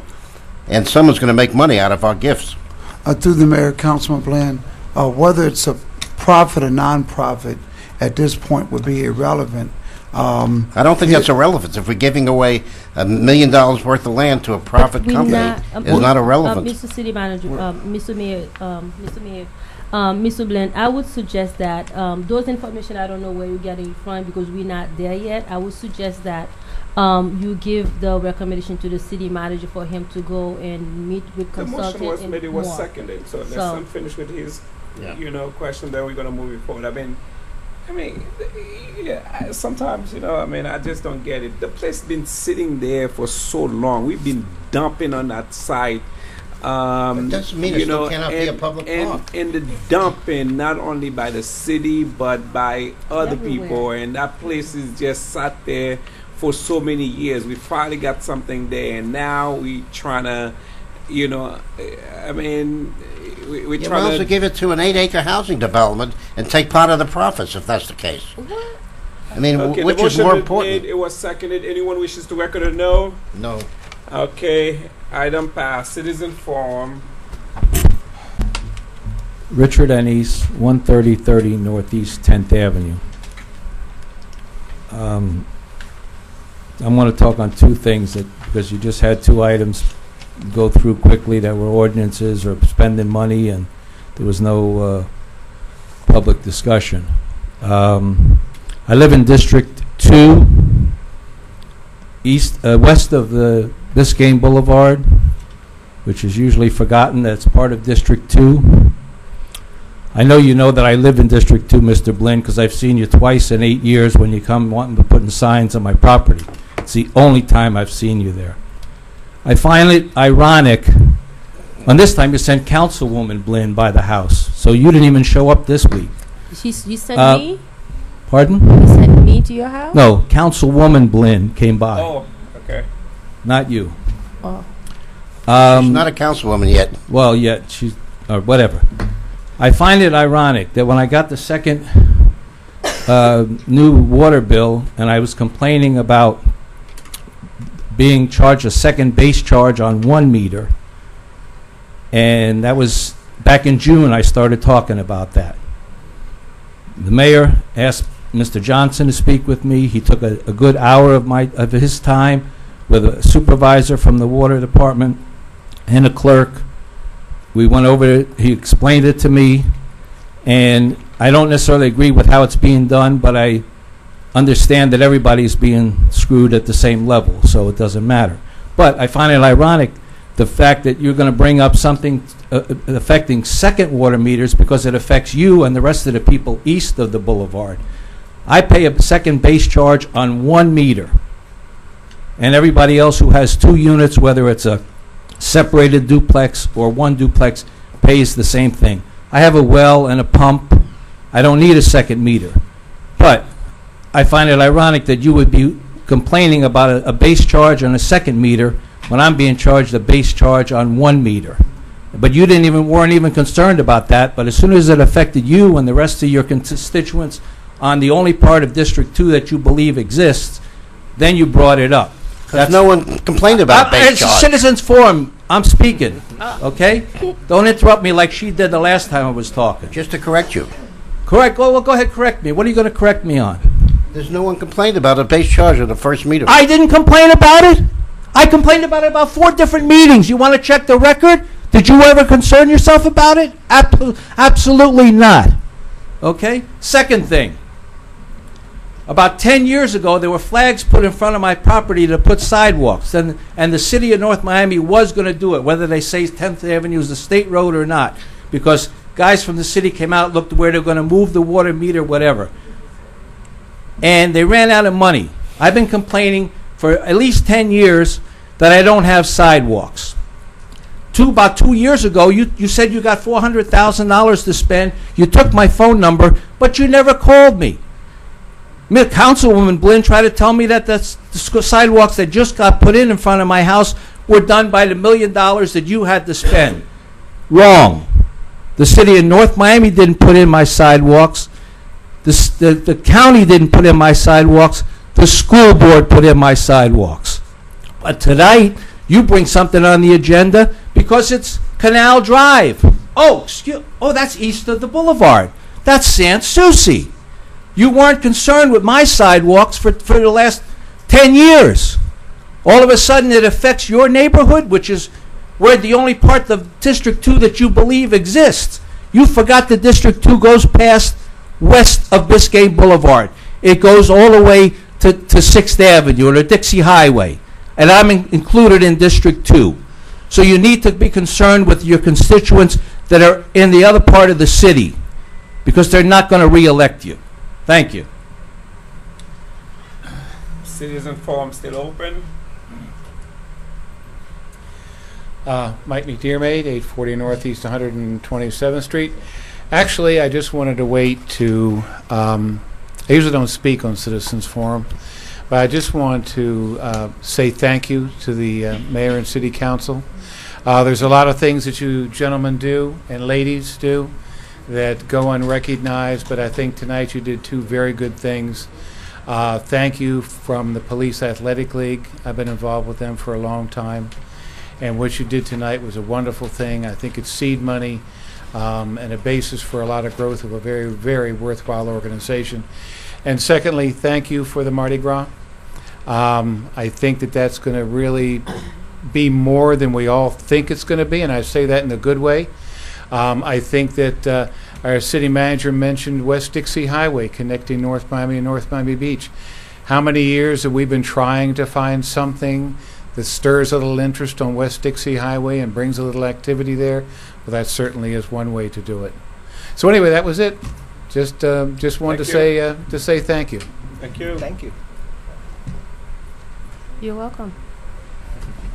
Esther Blinn, 1990 Northeast 118th Road. I'm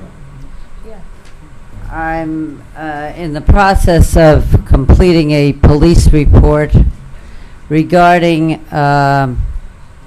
the ever-recurrent issue of sign theft, sign destruction, and menacing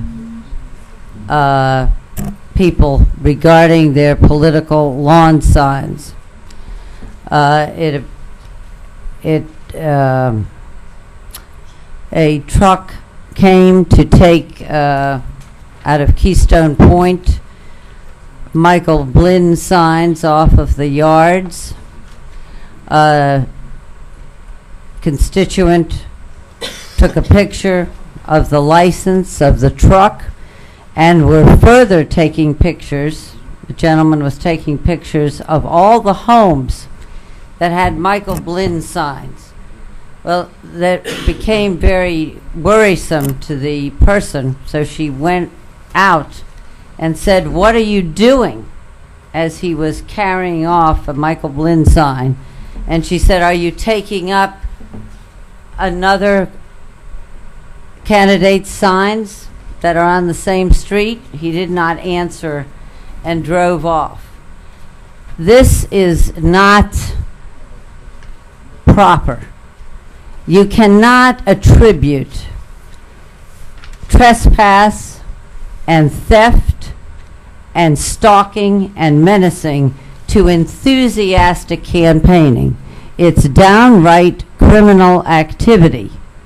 And it's scary that people would have such an investment in signage that they have to behave in this destructive fashion. It's also a violation of freedom of speech. Everyone should have their opportunity to have whatever candidate signs they want in their yard by their choice without fear of having someone trespass on their property, steal their property, because once you put the sign on someone's yard, it's their sign. And I'm bringing it up because it's a recurrent embarrassment to our city. And in the past, when people have done horrendous things, said horrendous things, it's been attributed to, oh, it's just an enthusiastic supporter of mine. Well, if that's the kind of supporter some of these people have, then those supporters should be accountable for criminal activity. And I think it's wrong. I have no objection. Everyone has their right to speak their mind, to make their opinions known, and to put signs up. But I think that this has really, and I think the police department this year, I understand, is taking that matter very seriously. But I don't think we should make light of it, because now you have people that are scared to put signs up because they might experience retribution from some thug. So I just want to make my feelings known about it. Thank you.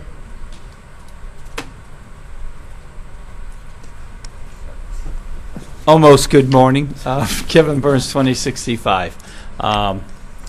It's always exciting to hear about the potential for new schools in the city, and as you know, I was a big proponent of new schools, and I have a little bit of knowledge about dealing with new schools.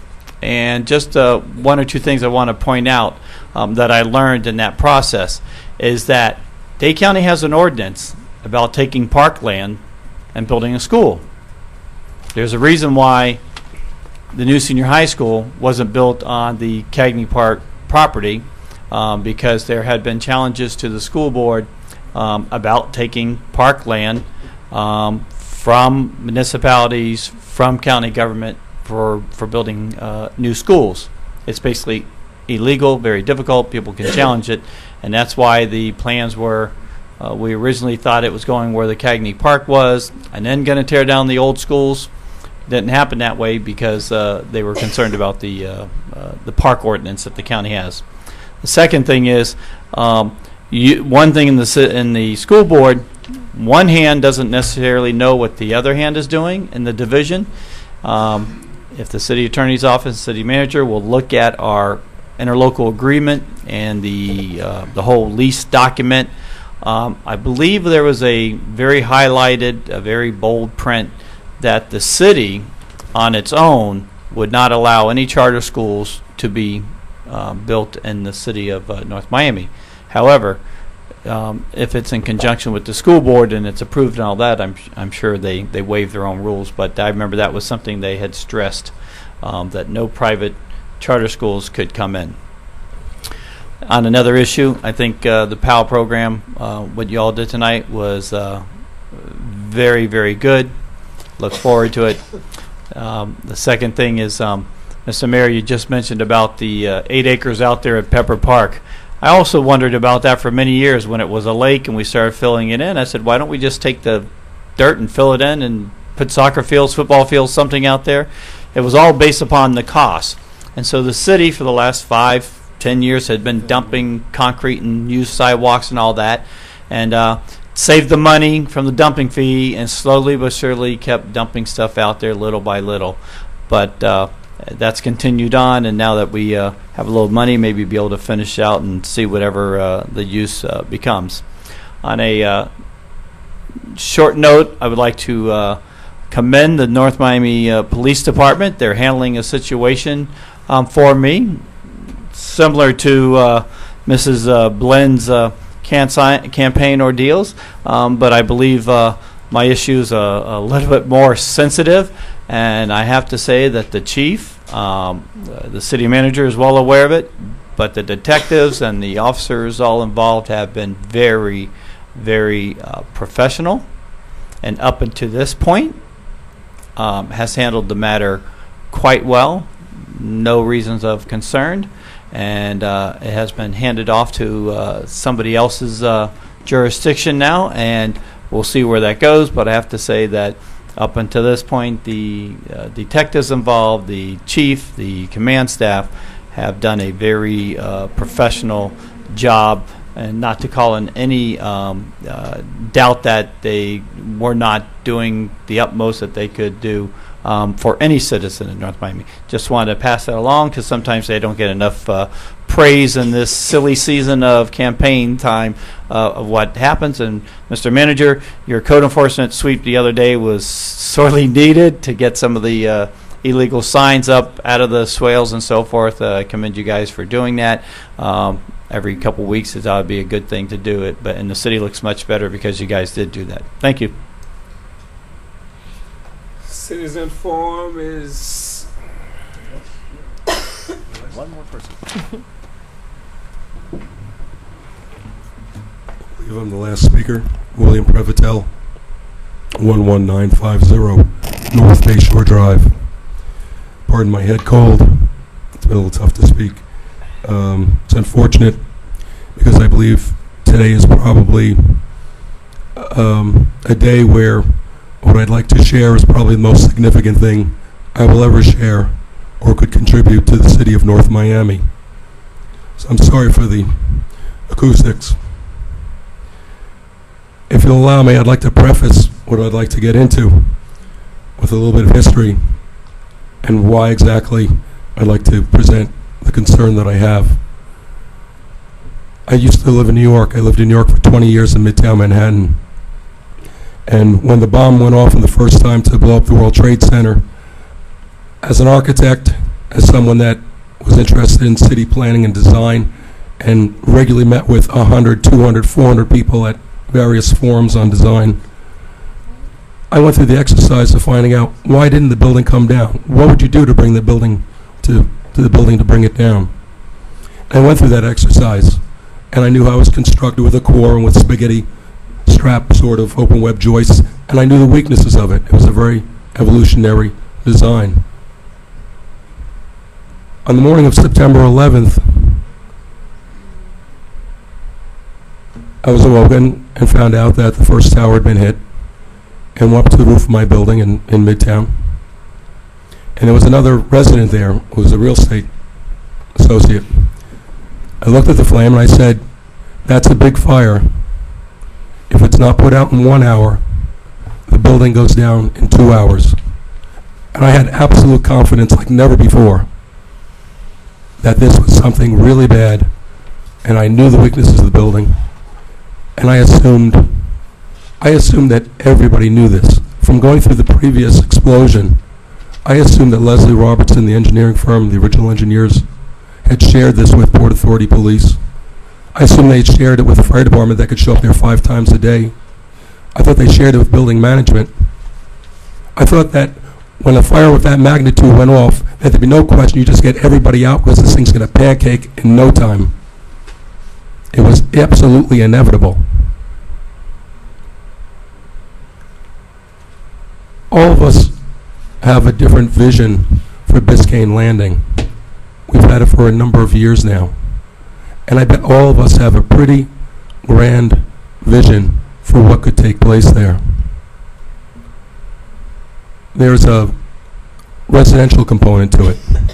And I bet in our heads, without even going across the world, we might be thinking maybe it's going to look like Aventura.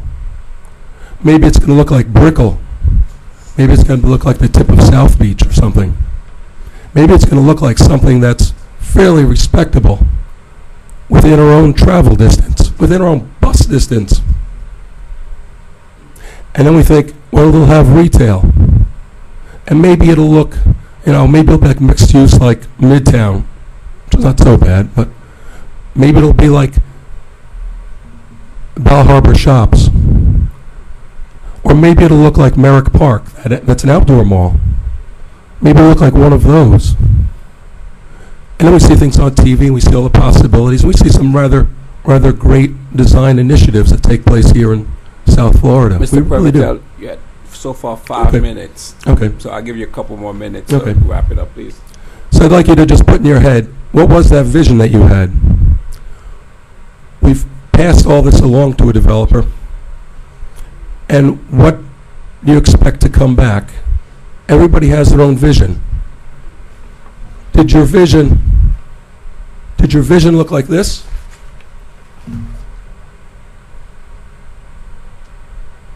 Did your vision look like that? Like project tenements? Is that what we really planned for? Is that what we really hoped for? Is that the best we could do? That this was presented to the city? That this was approved by our staff? That this was submitted to the planning department? If the planning department up or down it, you would have voted on it? Is this really the best we can do? This is a hellscape. And this is not due to the architecture firm or planning firm, even though they got the brunt of the blame. They were scapegoated. They were fired. This is probably the worst project that firm has ever done in their 60-year history. It was directed rather strongly by a developer who said, this is the way you're going to do it. That's what that shows. And I knew it. I knew it from the planning meeting. This is not something a responsible firm would present. This is an instant problem in the making. This has security concerns. It has living concerns. It caters to the lowest denominator.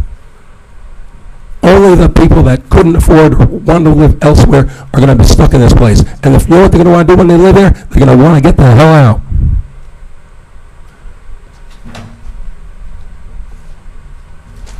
This is the retail component. Does it look like the places I mentioned? It's the white component here. It's a 1950s, at best, street mall, strip mall. Paved edge to edge with paving. As much as you can get on there. We're now the city of pavement. Everything we can pave, we will pave. We don't raise our buildings so we can put cars down below. We won't park on grass because we got to have paving there. We have to have more and more paving. The other component here is, oh joy, we got ourselves an auto mall at the entry to the academic campus, where our high school, our elementary school, and where our prized university is. And this is what's going to go down. I know it's not worth the extra couple minutes, Andre, because we're going to live with this possibly for 99 years. And every time we go by that, you're going to see that. You're going to feel that. You're going to get the repercussions of that. And you think we got $17 million from that? We'd be lucky if we get away not spending $50 or $100 million in the long run trying to cover our tail on that. It is abomination. And unfortunately, I feel very, very alone.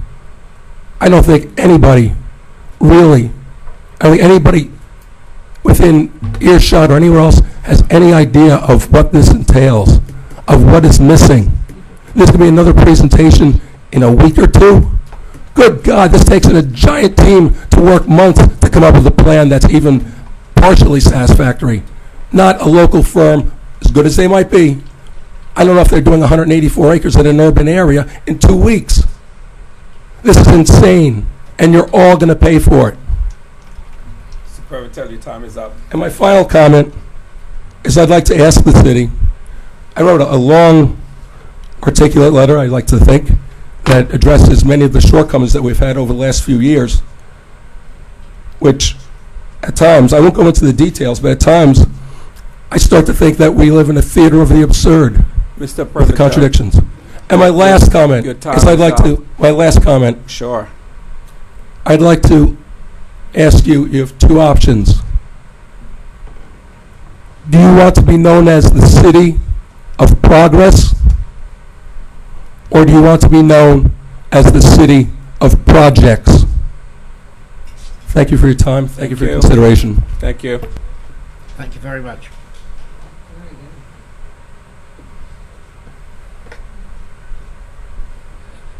Eileen Prevotell, 12000 North Bay Shore Drive. I know Biscay Landing is there. I've been listening to it for years, but I didn't know that we were going to have over 300 rental units, each of them needing 2 cars. Excuse me. Almost 4,000 residential rental units. Rental. Which means 10,000 cars. Where are we putting them? Where are we putting them? Where are our children going to go to school? What are you going to do with the traffic? Once they get this, then you are forced to give them anything they ask for, because you're going to be into it up to your neck, and it'll never be resolved unless you stop them right now. Thank you. Thank you. Okay, anyone else? Citizen forum is not closed. We're going to move into council reports. I'd like to make a motion to appoint Clark Reynolds to the North Miami Hall of Fame. Did you find out? Yes, I found out. The last time I did the appointment was the fiscal year 2012, which was back in, it happened in, and it was the Alvarez brothers. It happened in July, and we inducted them in October. And the fiscal year had already started, so I still have 2 more appointments. The motion was made in July of... Mr. May, that's not what I asked. I said, did you talk to Mr. Clark? Clark Find Reynolds? out that if he really wants you to label him as... I'm not labeling him. I'm just appointing Mr. Reynolds, and I'll talk to him whether he wants that to be an issue when we're doing the induction ceremony. I mean, if he doesn't want to be known as that, that's the problem. I mean, the guy is an upstanding citizen in the community, nice guy. I mean, not many people around here can be as nice as Mr. Clark Reynolds. So I make the motion. You second the motion. Anyone wishes to work with a no? Hearing none, Mr. Reynolds now will be into North Miami Citizen Hall of Fame.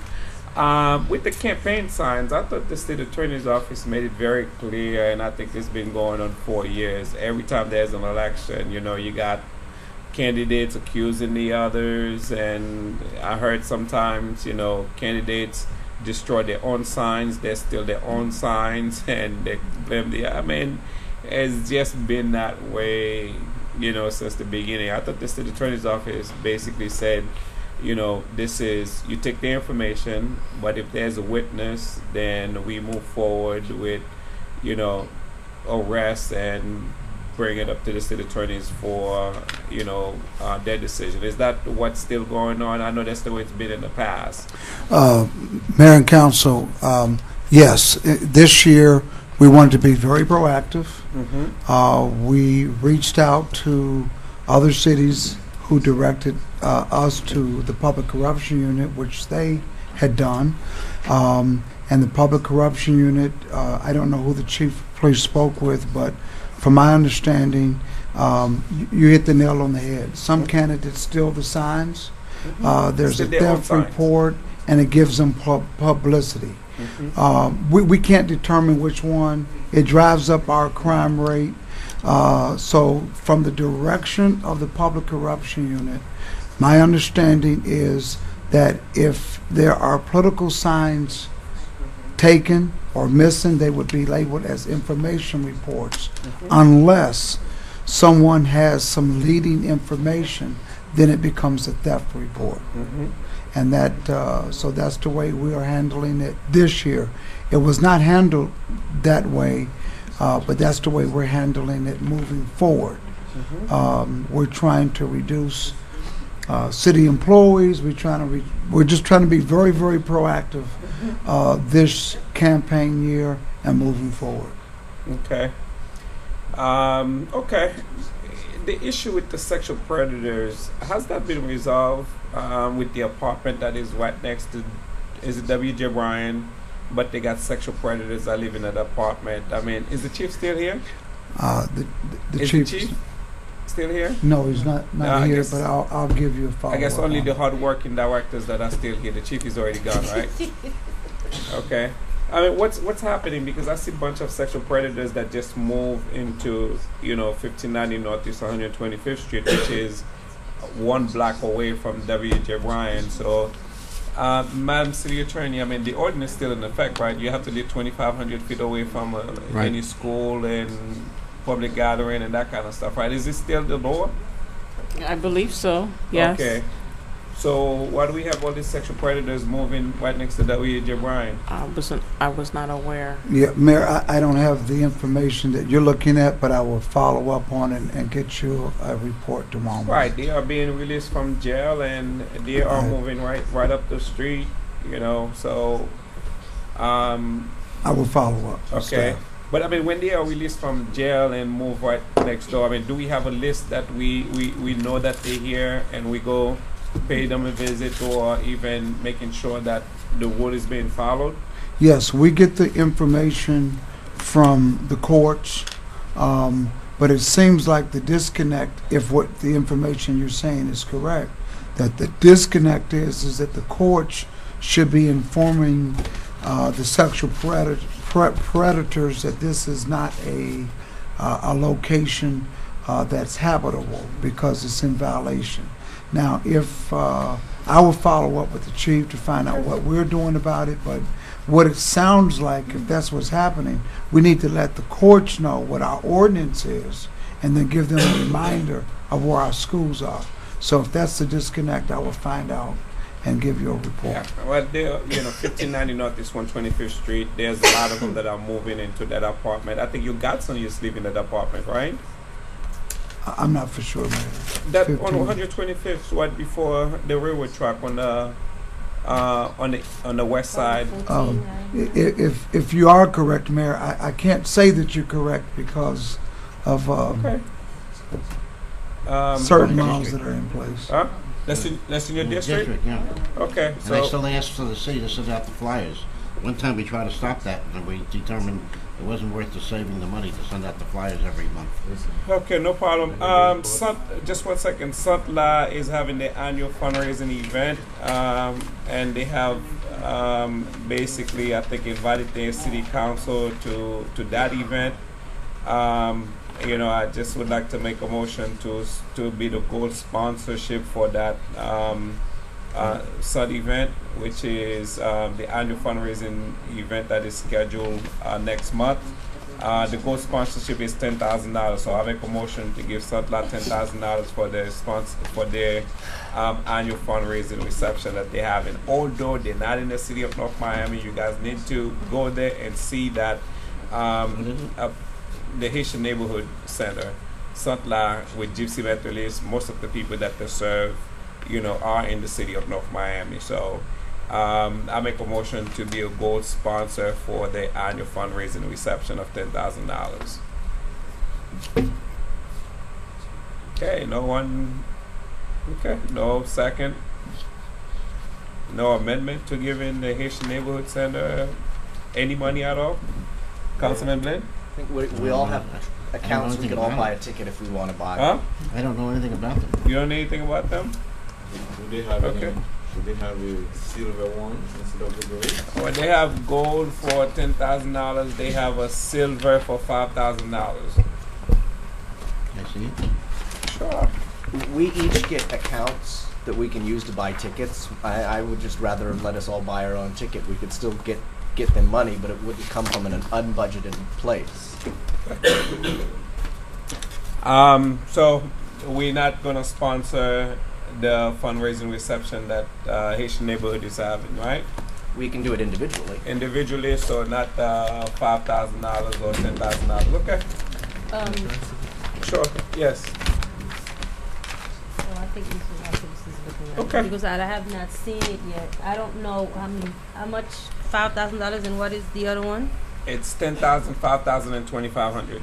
Okay, I'll do an amendment to yours for the 2,500 because I know that I have another company which is a I'll positive second that. content. I think Okay. let's give it to you. Then I'll like to buy. Okay, so $2,500, which is a bronze sponsorship for Haitian Neighborhood Center. Motion was made, was seconded. Anyone wishes to work on a no? No. No. Okay.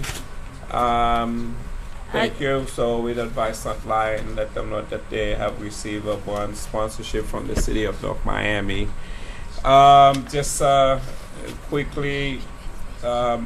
Because the firm actually sent something, but I don't have it with me. Mr. Mayor, do you have it with you? I think it's in my office. It's in my office. I'll get it. So let me turn it over to Councilman Blinn for oh, you have a report? Okay, Councilman Marcellus, no reports from you? No report, sir. No reports, Councilman Blinn? I'd like to send.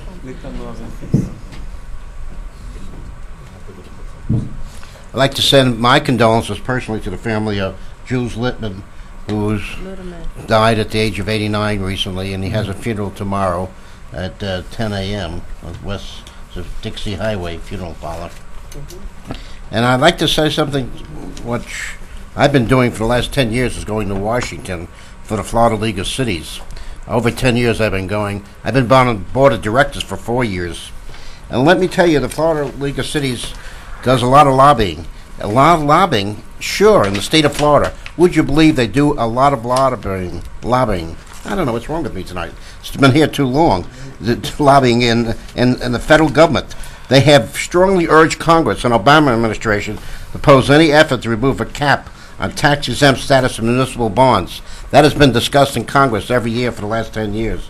Florida League of Cities urged Congress and Obama administration to repeal sequester, which has gone into effect, in a broad discussion on federal deficits. That deficit is going to affect the city. The city manager will eventually tell us to what extent it's going to affect us. And the third thing they're trying to do, which would help the city enormously, is legislation allows state and local governments flexibility to collect taxes owed to them on remote online purchases. That's computer purchases that would place the brick and mortar stores, the regular stores in South Miami, North Miami, anywhere in Dade County, on a level playing field with online retailers. Right now, these online retailers do not pay taxes. They are doing everything in their power to make sure our municipalities, all the municipalities in Florida, 410 of them collect those taxes. And that is billions of dollars. Thank you. Okay, thank you. Councilman Galvin? All I'll do is join Councilman and everybody else in the room tonight in saying our sympathies for Councilman Littman in North Miami Beach. He was a great pillar in the community, and I don't just mean North Miami Beach, but obviously the shared communities that we have through his Stop Hunger program and all the other great things he did. He will be very missed. He was a fun guy, and I guess I'll see most of you this morning, in his services. Okay. Vice Mayor? Thank you, Mr. Mayor. Good morning, everyone. It is 12:15, and I'm happy to be at City Hall this morning to conduct the people's business. Mr. Mayor, ladies and gentlemen, I am the current board members for the Miami-Dade League of Cities. I'm also sitting on the CRAB board, which is the Community Image Advisory Board, representing the league as well in the Miami-Dade County. This board chaired by Commissioner Moss. I have been attending this board for the past many years. I'm not sure how many years, but I know that's more than 3 years. I did attend the Congressional League of Cities annual event that take place in D.C. We really discussed a lot of great issues that concern the city of North Miami. One of them was housing issues, which was good to know that we're not the only cities that actually have interest in CDBG. We have a lot of other cities. That's the way that actually help and get the community involved. We know CDBG is one of the city of North Miami ways to deal with the housing issues with our constituent, infrastructure, and a lot of other things. The small businesses getting involved in the city, we were able to help them. And of course, economic development was another issue. Immigration, when they start talking about immigration, I couldn't help it but not thinking about you, Mr. Mayor. And I know this is an issue very close to your heart. But it's great to know that we actually voted a president that shared the people's issues. Our issues apparently, this organization issues. Immigration was all over the place.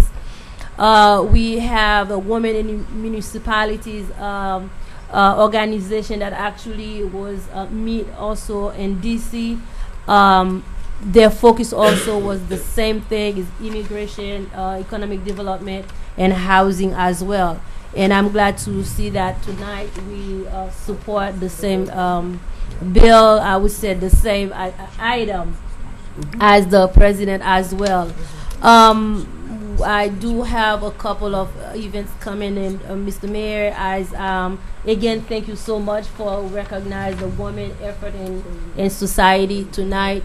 Last year I did this event and it seemed like it was a success. This year again we're gonna honor the couple of great women in our community who actually devoted their lives to serve. And also which is the 28th, I think it's a Thursday the 28th, it will take place at Mocha. Pam is already give the address and we will have it online. We have cards that will be going around. We will call some of the people that we have numbers and send emails. Please come and join us. It's on March 28th at 6 p.m. at Mocha. And another event that I have coming up is for lack of better title, is the state of my district address. But it's a way to come to bring the concerned constituent to our district, to share the progress. Not my accomplishment, unfortunately, but it's the accomplishment of all of us collaborate together. What the city has been doing from the time that I get in office 8 years ago, and to what we have been accomplished together. And I know that Scott probably said much more than me because he was born there actually, or you were lived there for a very long time. Where's that? In District 4. Yeah, your parents were living there. I was 23, 24, yeah. That's right. So from that time, like what, 50 years ago? Yeah. 20 years ago? I know. So I would say More than half your that life. the time that I get elected 8 years ago, to compare it to what it become right now, is totally different, and I have to be grateful for the previous council members and for this current administration as well, that actually support my vision and the support of my constituent. Again, I invite all of you to come to share a good time with the District 4. It's on March 20th. It's on Wednesday at 6 p.m. at Joe Celestin Center. Yes, We will have a very great reception. Music will be played. And we also will unveil the brand new art that we have on back of the building. So we really invite all the citizens, not just the citizens of District 4, but everyone that's actually running for any position in the city who wants to know the city better. I know my city is not available, but you want to mimic the work that I have been done in my district, because the rest of the city actually need the facelift as well. So again, Mr. Mayor, thank you so much for acknowledging me as a woman. And guys, it's 12:20. I have a husband and the kids waiting for me, so I'll be leaving soon. It's 12:20. The highest paid director is not here, which is the chief of police. I don't see the director for building and zoning. I see budget is here. I see finance is there. Park is here. I see information technology is here. Parks is here. Right. But what happened to the other directors? I mean, they leave early because we here working. Is that what's happening? I don't see what happened to the other directors. I released the lady directors because of the hour and the agenda had been completed. Gender equality, brother. You can't discriminate like that. You got to treat everyone equal. Mr. Mayor, just before you're done, I do find Cause des Femmes. I would suggest that I will make a motion to donate $1,000 to them for the great work that she, especially Gillian Berry has been around the city for a while, and she's helping a couple of women. So I would suggest that we give her $1,000. And her organization is in the city of North Miami as well. Okay. Just point of clarification, that's a for-profit entity. It's No, not it's a non-for-profit, from what I understand. Yeah, they're registered as an LLC with the state of Florida. They're not a not-for-profit. Well, she has been working. From what I know, that I see the work that she has been done in the city of North Miami. None of her works has been, she doesn't charge for them. So I know that for fact. There are a lot of kids that take service from them, and she has been, helping the city through different activities, but without charge. No, I know, but I'll do nothing else but get it on the record that Cause des Femmes is not a not-for-profit. We're giving a donation to a for-profit company. Okay. Okay. Yeah, Cause des Femmes is an LLC, which was active in 2008. I'll second the motion to give them $1,000. Anyone wishes to record a no? No. No. So I guess item failed. We can't give them $1,000. Okay. We're gonna just. I think this is the end of the evening. Again, thank you so much. Members of the city council, along with staff that are still here with us. Oh, yeah. Just one last thing. Let me see. Thank you, Stephanie. I was honored by Haitian Woman of Miami, Councilman Blaine, Vice Mayor Stewart was also there with Toussaint Louverture Leadership Award. His name was actually Francois Dominique Toussaint Louverture, and what was really special about this award, to begin with, I was recognized by one of the most respected organization in South Florida, which is Haitian Women of Miami. But what's more interesting with Toussaint Louverture, Toussaint Louverture was, is known as, and been referred to the slave who defeated Napoleon. And Napoleon was one of the greatest generals who ever lived on the face of earth. And basically, he was the Toussaint Louverture was the military leader that led the Haitian Revolution, which established the first black independent nation in the world. So to be recognized and have been honored along with so many other folks, including Dr. Flor Lindo Latourtier and also the Lifetime Achievement that was given to Margaret Rudolph, you may not that, and having Regine, the city attorney, as the one of the keynote speaker, along with the Florida Immigrant Coalition, Maria Rodriguez. So, a lot of times, I get honored and recognized, in Washington, D.C. or in Martinique and other places. But when I get recognized and get an award right here in my community, that speaks value of my work, and I truly appreciate that a lot more than when I'm being recognized somewhere else, which is not here in the city of North Miami or in South Florida. So again, from my city of Miami, thank you so much for giving me that award and that honor. So with that in mind, Mr. City Manager, any report from you? Yes, Mayor and Council. I'll make this as brief as quick as possible. This Mayor and Council approved for us last year to outsource the building department.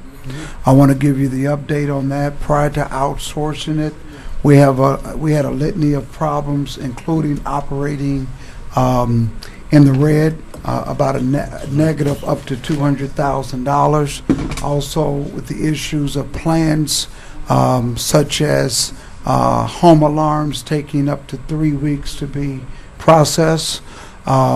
We have outsourced that. The update is that we have not had a loss of jobs. We've got the vendor to pay for our existing staff salaries. We're moving it to a further more detail to be a 70-30 split.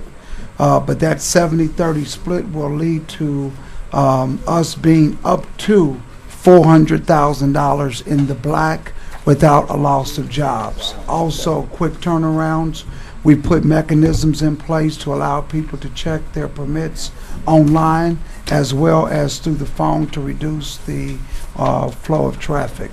Also, Councilman Blinn has been saying that we need a grants writer. As you know, some time ago, Mr. Miguel Seco had retired. We opened up that position in-house. We have talent here in the city. Natasha Colebrook from your office, Mayor and Council's office, has a master's degree. We brought her upstairs. She applied for that position. She was selected. In addition to doing the governmental affairs responsibilities, we added the grant writing. She has found a grant that was on the consent agenda tonight that we are applying for in the tune of $500,000 For the for library. our library. She was able to do this within the first 3 weeks of coming back on that. So we're very happy for the work that she's done. If that grant is successful, it just goes to show that another way of being productive and creative with that position that we're getting the use from her as a Thank you, city Mr. City employee. Manager. You You're realize welcome. how important a grant writer is. Yes. Are we going Thank to you, the Miss Beacon City Council? Attorney. Are we going to the Beacon Council event? No. No. Can I get a motion to adjourn? Motion to adjourn. It's been moved. Anyone wishes to record or no? Yes. Good luck. Yeah, I told you.